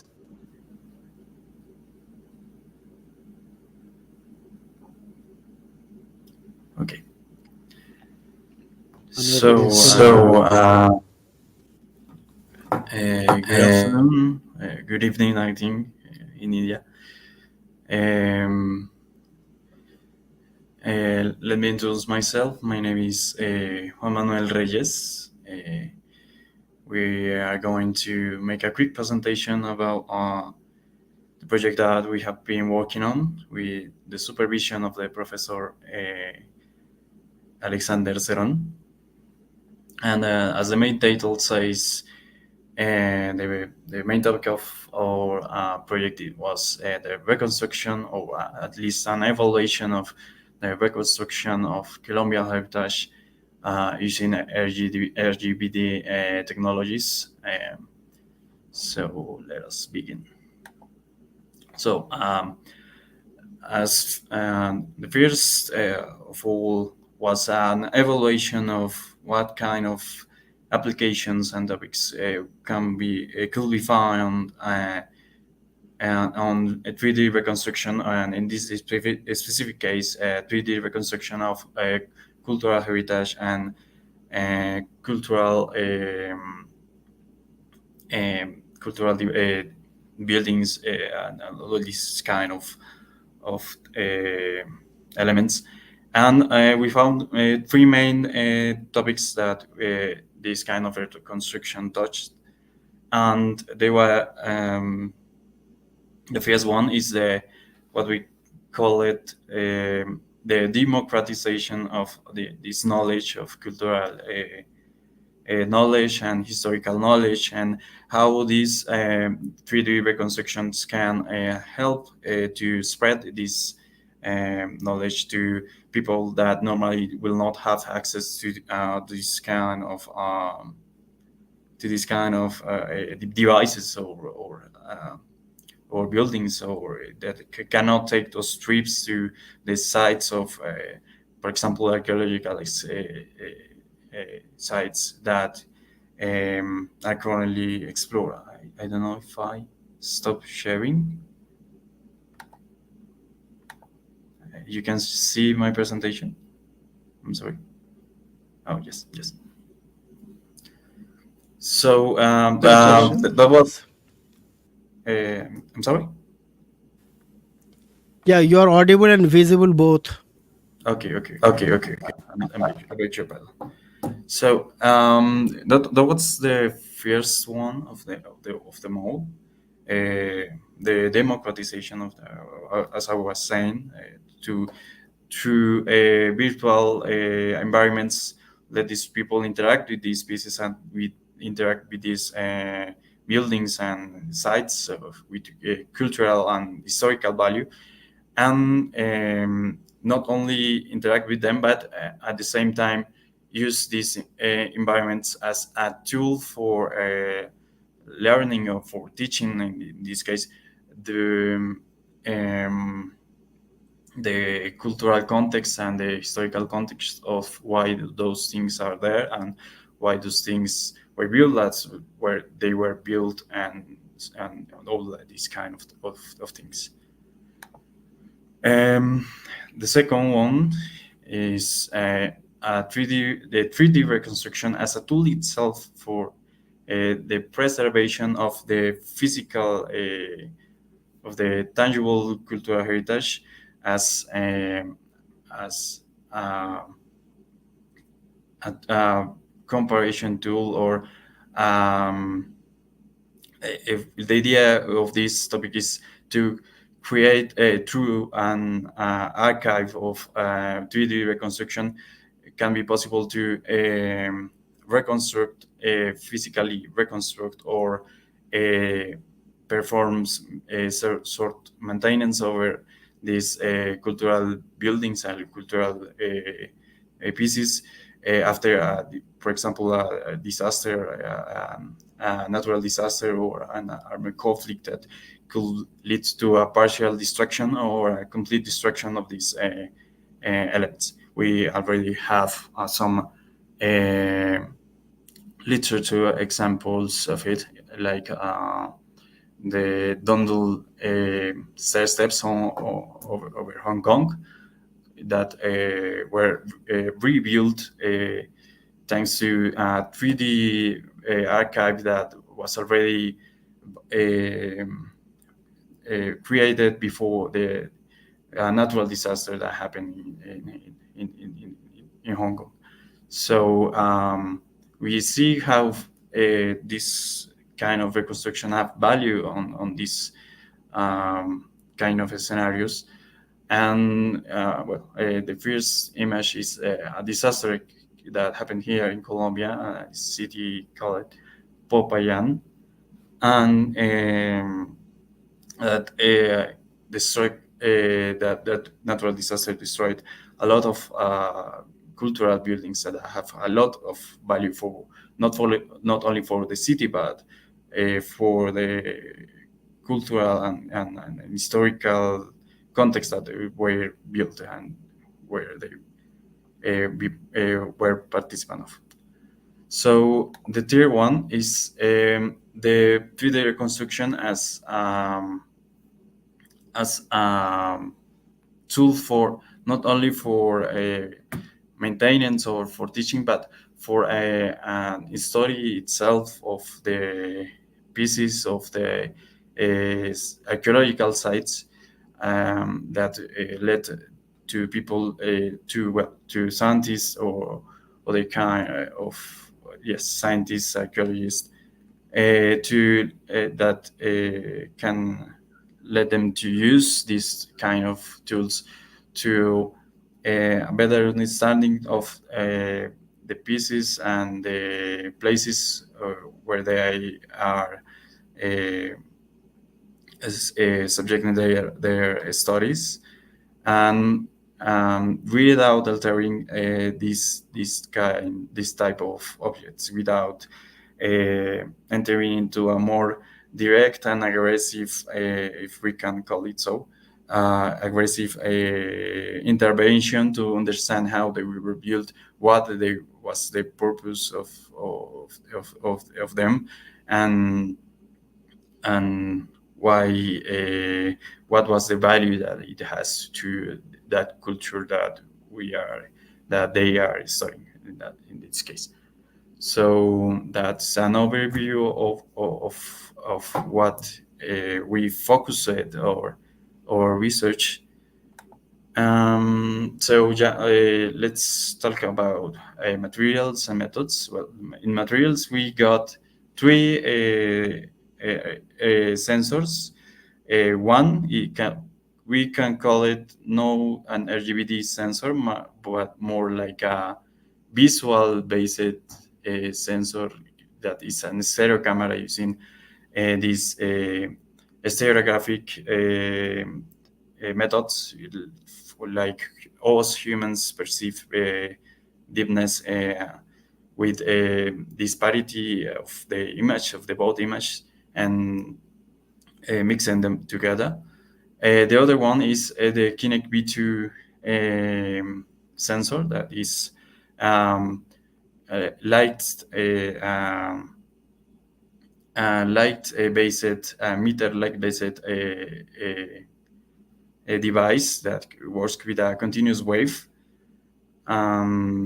Is an active, as we can call it, a sensor. And the last one is a 3D sensor, 3D sense scanner that works as well with an ER and infrared emitter, as well as the Kinect V2 sensor. The 3 of them have different purposes. For example, the C2 has the main purpose of human tracking and what we call simultaneous mapping and navigation, is SLAM algorithms applications. And the Kinect has an application on, a wide application in video games and human movement tracking and all this kind of stuffs. And the last one is specifically designed for 3D reconstruction of object of medium and small size. That's about the sensors. And for the algorithms or algorithms, I can call it like that. We tested 4. The Z4, that is a SLAM algorithm that comes with the Z stereo camera, and it has an SDK, open source SDK which we work with. The Kinect V2, the Kinect Fusion, the Kinect Fusion is the other algorithm that we used for this application. The Kinect Fusion is an open source algorithm based on infrared or light emitters and the receivers for sensors, like the Kinect itself, but not only works with the Kinect, can be applied with a sense, with a real sense from Int'l, for example. And the last one is the commercial software of the 3D sense, like a comparison of the open source available open source tools, and going to a more industrial, if we can call it, a more commercial application. And the last one was, and is not present here, it was calculated background with code, was an offline method based on iterative closest point. So, this research took the already mentioned 4 methods and 3 sensors, and these methods and sensors were performed over 3 main figures that are representative of Colombian culture. One being the 𝑰𝒏𝒕𝒆𝒏𝒂𝒕𝒊𝒐𝒏𝒂𝒍 horseman, which is Botero is Fernando Botero was, because he passed out, was a very remarkable Colombian artist with these fat figures, fat art representation of human body. And the other two are a pre-Columbian heritage. That one is muisca head that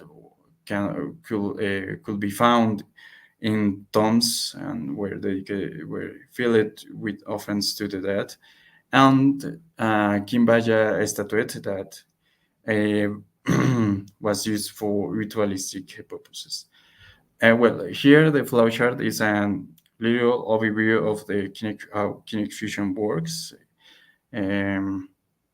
If mentioning very superficially, we can say that it uses ACP as well as the offline method, but this time ACP is used for camera tracking, and TSDF, which is a truncated signal distance function, is the one that is used for the 3D reconstruction of the pieces. This TSDF is used for the distance estimation to the surface, and to find where is the limit of that surface, and in that virtual space where it ends and where it begins. So here the three reconstructed figures. The first one is the 𝑰𝒏𝒕𝒆𝒏𝒂𝒕𝒊𝒐𝒏𝒂𝒍 horseman. It's a sculpture made, not made by Botero itself, but it is a representation of one of the sculptures made by Fernando Botero. The other one is a muisca head, and the last one is a 𝘃𝑦𝒏𝒂𝒕𝒊𝒂𝒍 statuette that, for the small, for the main characteristic of the 𝘃𝑦𝒏𝒂𝒕𝒊𝒂𝒍 statuette is that its small size could let us define where the limits of these methods were. So for perform this kind of comparisons, we need first to execute a pre-processing or a treatment of the point cloud, because if we see and we calculate the specification of each sensor, we could find that they have not the same characteristics, and they have not the same, for example, file of view. And for example, the file of view is a big issue, because not all the sensors will reconstruct the same thing. The file of view will iterate what the sensor is able to see. In this case, the reconstruction made by the Kinect took the base in which the muisca head stands off. So we need to cut this, we can call it noise, and fill these cuts with new elements. So we can call it pre-processing. We estimated that pre-processing will not alter it that much in a relevant way the results, but that's what we did. So for the other treatment, we have the interpolation of the point cloud, because not all the methods used generates the same number of points of elements. The one that has the highest number of elements was the Kinect Fusion. So we interpolate all other methods to have this, to match that number, and after that we use a RMSA measurement, RMSA error as a measurement tool for estimate how different the point cloud were one from each other. So we have here the results we found, where we can see that the kinetic fusion was the one that had the highest number of elements in terms of faces and vertices. That is a value that considerably is higher than the others. So that's why we make that interpolation. So here we got the more visual 3D reconstruction of with all the 4 methods. As we can see, the Sense3D as a tool designed for that purpose performed better. But for example, some details that were not present in the Sense3D were present in the kinetic fusion, but the kinetic fusion was more propense, was most likely to got lost in those reconstructions. The 𝑰𝒏𝒕𝒆𝒏𝒂𝒕𝒊𝒐𝒏𝒂𝒍 was the worst performed. That we can say that it was because it was designed for SLAM purposes. It has a limit of where this disparity map is relevant. So it has a limit of resolution, if we can say that, of those elements. But and that's included in the conclusions, the intended purposes is to implement the same methods on a bigger reconstruction, bigger structural reconstruction, in which we expect the 𝑰𝒏𝒕𝒆𝒏𝒂𝒕𝒊𝒐𝒏𝒂𝒍 perform better that in this case. And the 𝐾𝐢𝐿 was the hardest one to reconstruct, because it's small size and one of the faces were a planar face. So when for example, the offline method and the set fusion tried to perform that operation of turning the camera, got lost. So, and in all the tries that we got lost. So that's we can say in a qualitative results. And sorry, for a more quantitative results, we perform a RMSI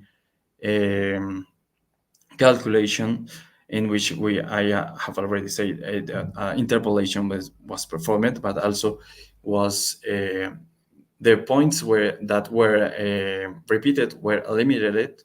So the RMSI will not overestimate the error because of those repeated points. And we got here the table of the RMSI estimation error. This is a decent error. The error was calculated against the Sense3D, and it got very decent performance. And the one that got the most bad results was the offline method. As we said, it could be expected, because if we see the qualitative analysis, the offline method has not the same resolution of detail that had the kinetic fusion, and the Sense3D, those details were added not because of the measurement depths, but because of the texture appliance. So we got these results on the Muisca head and the Botero horseman. And here we got the cost table. The cost table included what is the price of the sensor compared to the needs of the sensor. For example, the Kinect V2 needs an external power supply, and that is a very drawback, because if it's a field work that we are trying to introduce that technology, it will need more equipment and more complex equipment that will have to go, for example, to the jungle or to a wet forest that are very common here in Colombia. The Z2 is a very small sensor, but as we see, it was the worst performed in the 3D reconstruction of middle size and small size figures. But maybe if it is a bigger side, or if it is an instructor, it will perform better, because that's the purpose of the Z2. The Sense 3D is the best of them all, because it does not require that much equipment, and it does not require that much of computational power that was not included here, and it can, but it costs the most. So it costs the most. Is very expensive compared with the others. So that's all. In conclusions, well, we will say that that we expect to extend this research for more bigger structures, where we expect that the sensors and the methods will behave differently. We can say that another conclusion was that the Kinect, for the price that is given to the Kinect, is one of the best performed, and got a lot of detail of the small structures. And so if scientific research wants to be done over one of these pieces, or these small pieces, could be done with a Kinect without the needing of a bigger equipment, and without if we had the equipment of a power source, without going out of the site, of the archaeological site. So that's a big advantage of the Kinect. And the purpose of this research was give us this kind of comparison tools to a person that wants to execute any kind of reconstruction, given in this case within a Colombian context. And I think that that will be all. Well, we will be open to any questions. Thank you, Joan, for your presentation. Any questions? Maybe that, I was just wondering, when you're making your presentation, that this RGBD technologies, could it be used for reconstruction of Maya culture in North America, about which we have no clues? I mean, you don't have to respond if it is not relevant, but Yes. Did I make the point clear to you? I didn't hear Yeah, I you. was just how this RGBD technologies can be used for reconstruction of Maya culture of North America, about which you have no clues as such. We have some little information about Maya culture of North America as such. So the way you are reconstructing with the help of RGBD technologies of Colombian culture, is it feasible theoretically to reconstruct the Maya culture of North America? Yes, for sure. The LGBT technologies and all these kind of 3D reconstruction technologies can be applied in virtually any environment, obviously with the limitations of the sensor itself. For example, it was included in the reference. One of the biggest discoveries of archaeology in this latest year was the discovery of a civilization in the deep Amazonas of the Amazonas forest, which was made with this kind of 3D reconstruction technologies, which was not ER, but it was a LIDAR sensor that discovered this kind of roads, and not only roads, but pyramid structures, and it was a quite big discovery for archaeology itself, and we can say that it's a good moment for being an archaeology because of this kind of tool, and the only issue is to approach these tools to that part of the scientific community. That's the only issue that I could see of applying those technologies. Okay, thank you, Joan, for your presentation. I think we should give big hand to Joan and Professor Alexander. Now, the next presentation is by Italo Lama. The title of the paper is A Call to Action: Why User Experience Can Promote a Positive Gaming Culture. Over to Italo Lama from Chile. Italo Lama from Chile. Am I audible? Probably Italo Lama is not available now. Hello, Mr. Okay. You can hear me. Yeah, please go ahead. Professor. I will be. Okay. Instead of Italo Lama, who is a student of an undergraduate student here at the University of Playa, Chile. I will share you our presentation.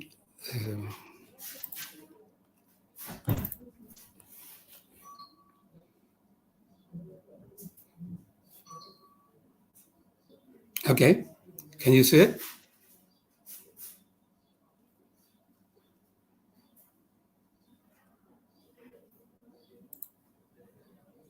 But if you have got anything to share with us, we can't see your PPT. In case you have any. Yeah, now we can see. Okay, I will share. Yeah, please go ahead.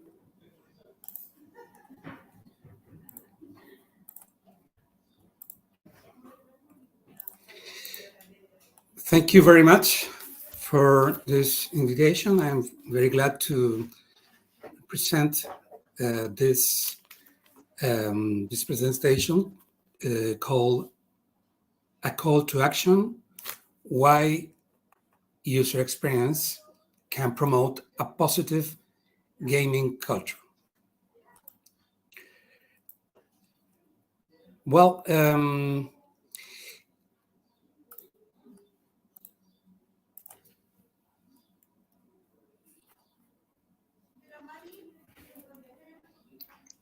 this presentation will expose some introduction and the background of these ideas about gaming culture and user experience for the audience.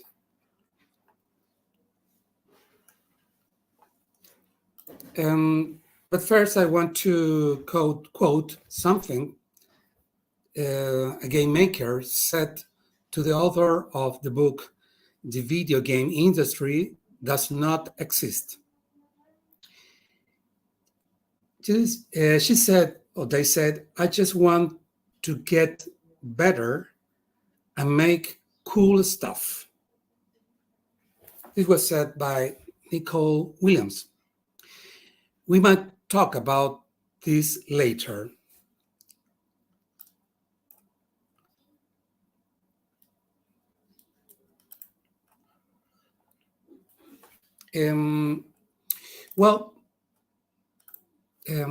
The technological advances have allowed game developers to create more complex and stunning video games,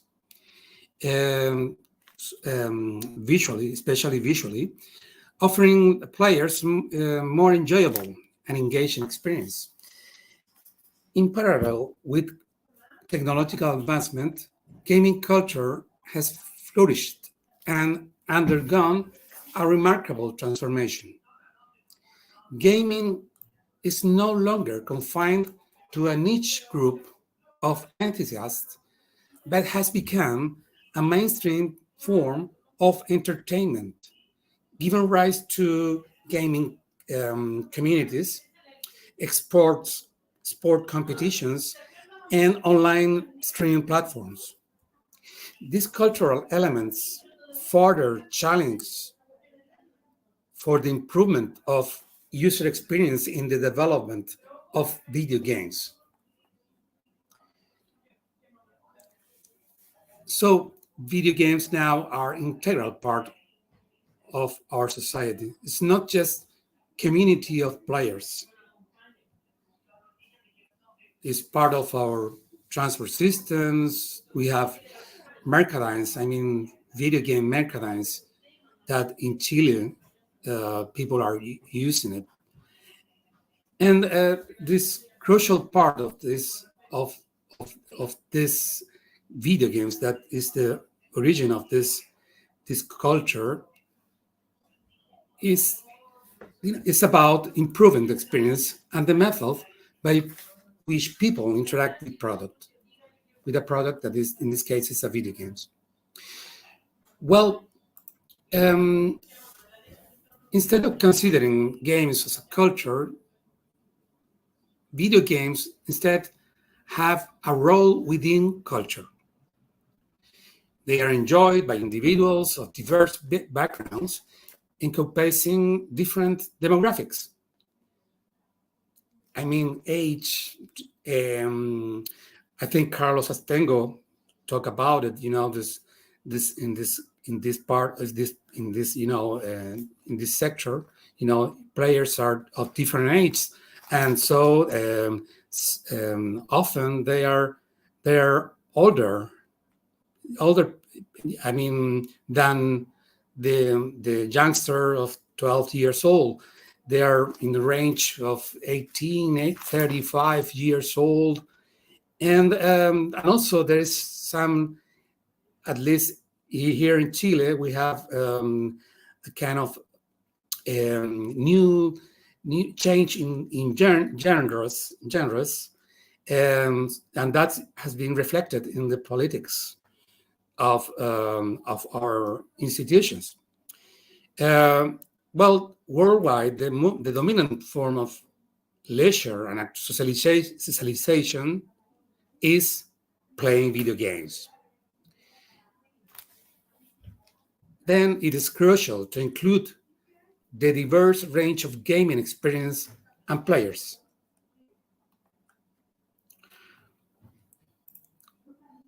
I am part of the international network of development and production of video games, as Carlos and Lorena, working on the IEEE Task Force on Gamification Research and Education of the IEEE Game Technical Committee. But in the timeline, we started an international network of development and production of video games, and that is a space for academic and scientific development, debate, reflection, dissemination, exchange, collective construction of knowledge, and the realization of dynamic promotional and hierarchical activities of video games and gamification, especially in Latin American countries. On the other part, the objectives of the IEEE Task Force on Gamification Research and Education is to promote research on games, gamification, and to collect and share educational material. As for example, as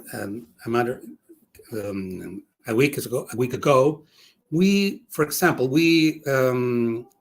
had a debate. We have an expert panel about ethics and intellectual property aspects of video games and gamification. And so it participated people from Chile.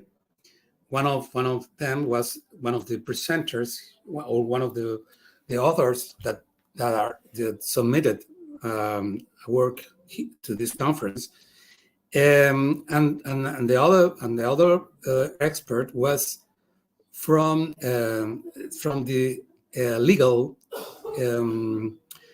area. He was a lawyer. He's a lawyer, expert in video games. So and also there was Daniel Lopez from Mexico, who is a colleague of Carlos and Lorena.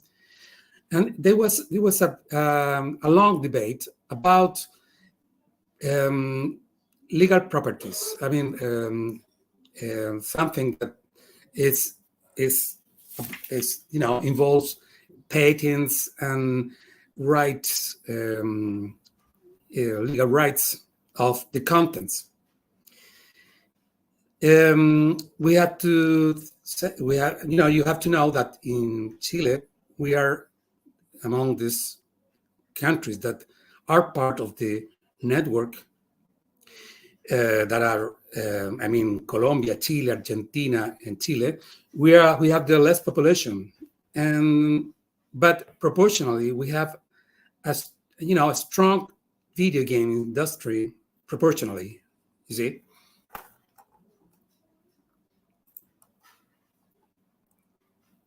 Well, in this case, we are working together, to offer short courses, as you already know, basically diplomat, that we promote to specialize software engineering, for example, in our case in Chile, because the industry in Chile, the video game industry needs software developers, but with understanding and knowledge about the video games concepts, so they can have the jobs, they can postulate to the jobs that the video game industry is offering. In the game development, there is currently a breakthrough in the evaluation of user experience, and we need to consider, in this case, some definitions for user experience. Well, this can be seen as a depiction of a continuous advancement towards deeper involvement in playing games. So I will mention, for example, in video game design, designers carefully incorporate this, for example, signals and feedback so that player can interact effectively in various situations. Another concept is flow. Flow is defined as the ideal psychological state that can emerge when a player is actively involved in an activity of the video game. The concept of immersion is commonly employed to depict the act of fully engaging in the gaming experience, while still maintaining a certain level of awareness of their surroundings. The concept of presence refers to the sensation of existing within a simulated environment and is assessed within the overall experience of a video game player. Well, this already have an effect, impact on people and players, all over the world.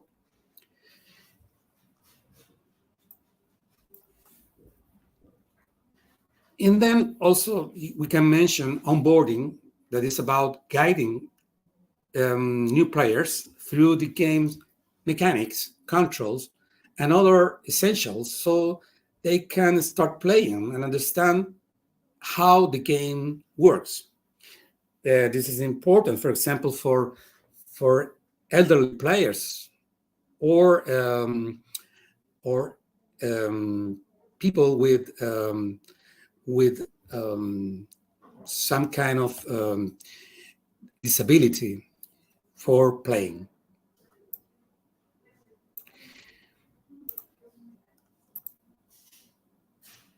Well, there is. I would like to show you some of rating scales. Because the technical terms mentioned in the previous slide are important for measuring, the subjective experience of the user. And these are scales that are, let developers to measure the quality of the user experience. All of these rating scales are, as you see, part of the process of finding new elements. And we are, in this presentation, Italo Lama and me are,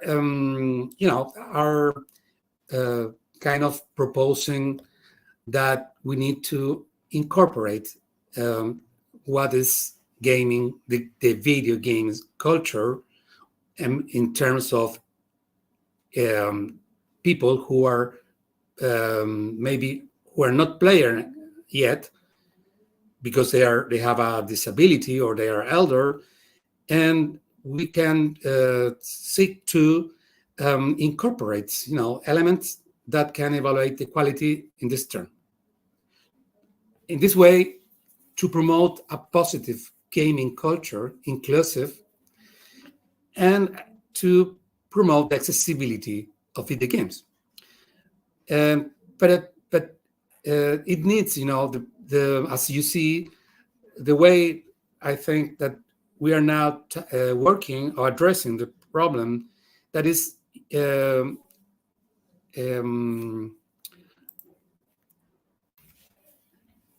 by means of a multidisciplinary and collaborative effort. As you have seen, the people that are participating in this network and participating in the task force, and I will mention Nicolás Barriga, Wilson Sarmiento from Chile and Colombia, you see Lorena and Carlos from Mexico, but we also have people, that are collaborating from other disciplines, sociology, psychology, art. But we are discussing these possibilities. I have to mention that, for example, Chile, that has an economy, a very, it has been in the latest years very dynamic, but now we have we are suffering the effects of the pandemics, and we are recovering from that. But one of the long-term objectives of the Ministry of Economy is to internalize this video game industry. So they are supporting the game industry. I mean, in this case, independent game studios to participate and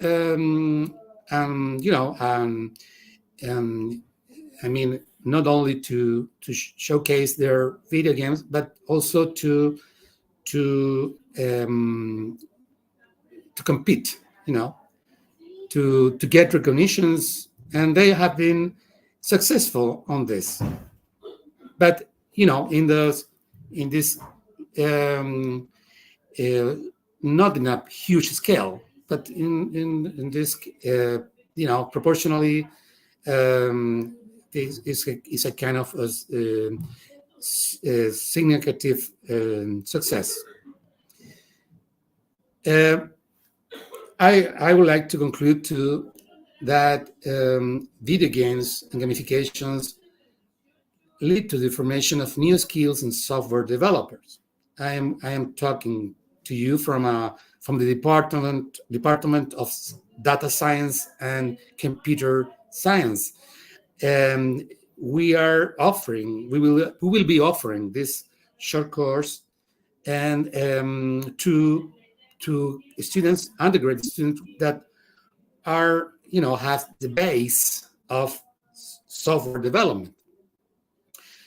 But we also think that also there are many other professionals who are learning programming, for example, that if they are interested to specialize their skills in video games, they have this opportunity. But in our university, they ask us to incorporate ethical aspects, in our programs. In this case, in our program of video games development. Well, my intention and our intention with Italo Lama, that is doing his undergrad thesis, and he has developed video games, but our talks were mostly about these issues while he was developing, but he wanted to evaluate was the need to understand how the gaming culture has an impact on game development, and the benefits of positive gaming culture, but according with the needs of persons that have different backgrounds and demographics. Thank you very much. Thank you, Professor Italo Lama and Mario Bruno, for very interesting presentation. Now open for questions or any observations. I have one query. It's good that you are taking ethical consideration for algorithm. That is perfectly all right. But then, what are the issues you encounter in ethical algorithm, related to making profit also and legal dimension as such, because Latin American legal issues may be different than, say, African legal considerations. So there is a possibility of variations in ethical consideration depending upon the continent. So continental differences is one possibility in ethical consideration, number one. Number two, accountability to human beings, that is one level of concern and issue. But then the next concern is of AI, and when robots will start codifying the games for gaming. So that will be another level of concern for persons like you. Are you addressing these issues, or this is not at all an issue from your perspective? Yeah, I think that are two very important critical issues that have you mentioned. And the first one, as I told you, we had an expert panel about ethical and legal aspects, and they were confronting, which definition of video games we are supposed to manage now, because it's not just having a video game, playing a video game, but it's has to do with culture. I mean, with content that is part of our daily lives in everywhere, in every socio-economical level. You have Mario Bros, in offering offering some product in the streets, and then you have, for example, in Chile, there was a video game that freed. I mean, they offer it. They are offering their merchandise for free. You see, so they. At the same time, in Mexico and Chile, the government was offering this PIP, that it is a card to ride the public buses. You see, but the card has image of this video game, and whole people, it was they exhausted this cards offering the first day, because all people were willing to have this card because has this content. Well, the first thing is to start to define the video game, because it has changed very fast. But then, what about property rights? What about if the content is registered in Latin America, will be used in other continent, and maybe the author will be willing to have paid for their creation.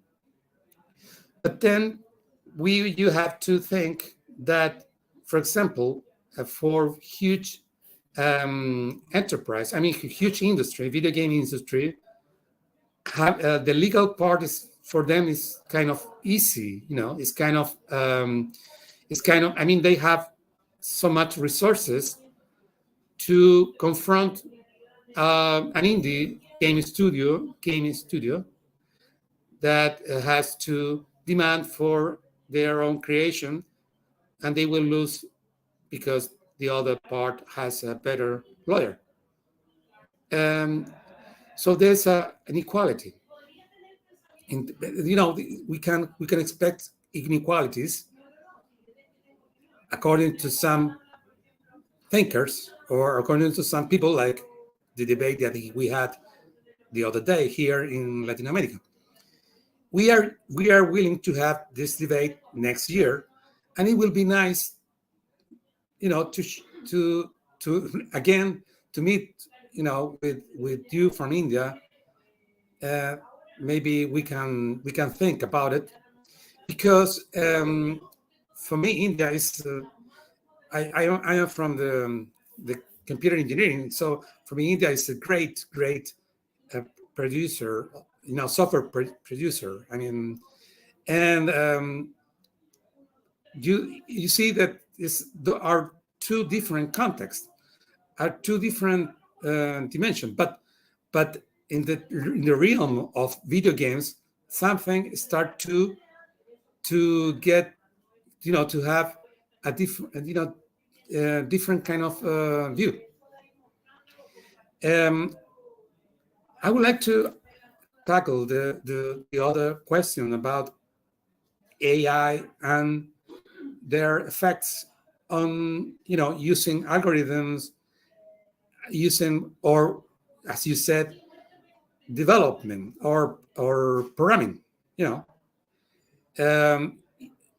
Well, one of the things is that this algorithm can have failures, but you can think that another algorithm can make a better algorithm than human, and we know that they will have failures, but maybe with less probability to fail. And the thing is that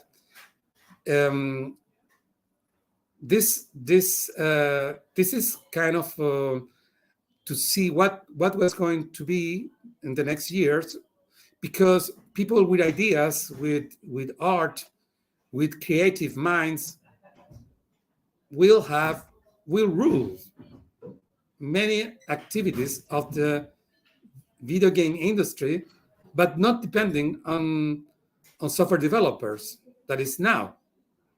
And because now this, here in Chile, many owners of video game industries are not from computer engineering. They're from sociology, from art, and so I think is something to see. Thanks a lot indeed for really thought-provoking presentation. I think seminar like this, we are in the process of posing some questions, but probably not all the questions can be answered. And that is why some sociologists rightly pointed out that posing a research question is more important than answering this question. So presentations like yours is thought-provoking, and definitely, like, there are some questions coming automatically to our mind.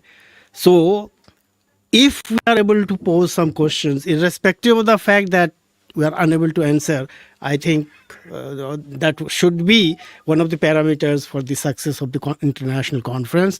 We are extremely grateful to you for your very interesting presentation. I think you need some good big. Is there any questions, or if not, then we can clap. Thank you very much. Thanks a lot indeed. Thank you. Thank you. I am very proud. I am very proud. I am very honored. No, it's our privilege and honor to have a resource person like you, and probably in future we'll have more interactions for more productive at the global level as such. Thanks a lot indeed. Thank you very much. Thank you very much. Thank you. Good. There is another, next presentation is by Shreya Nandi. Are you around? Are you online? Probably absent. Then we have next one. Dr. Rafia Kazim, are you around? Offline, okay, so not present. And the last one is Repaka Zudir from Nagaland. Are you online? I think not. So our, this technical session comes to an end with with an apology that we started late, but then, like, it's worth, the kind of deliberations which has been in this technical session is something really worth waiting and worth listening and worth thinking about those issues which are our concerns for the 21st century as such. With that, I'm extremely grateful to everyone, to the presenters for making interesting presentations, and to the audience showing your patience as such. Thanks a lot indeed.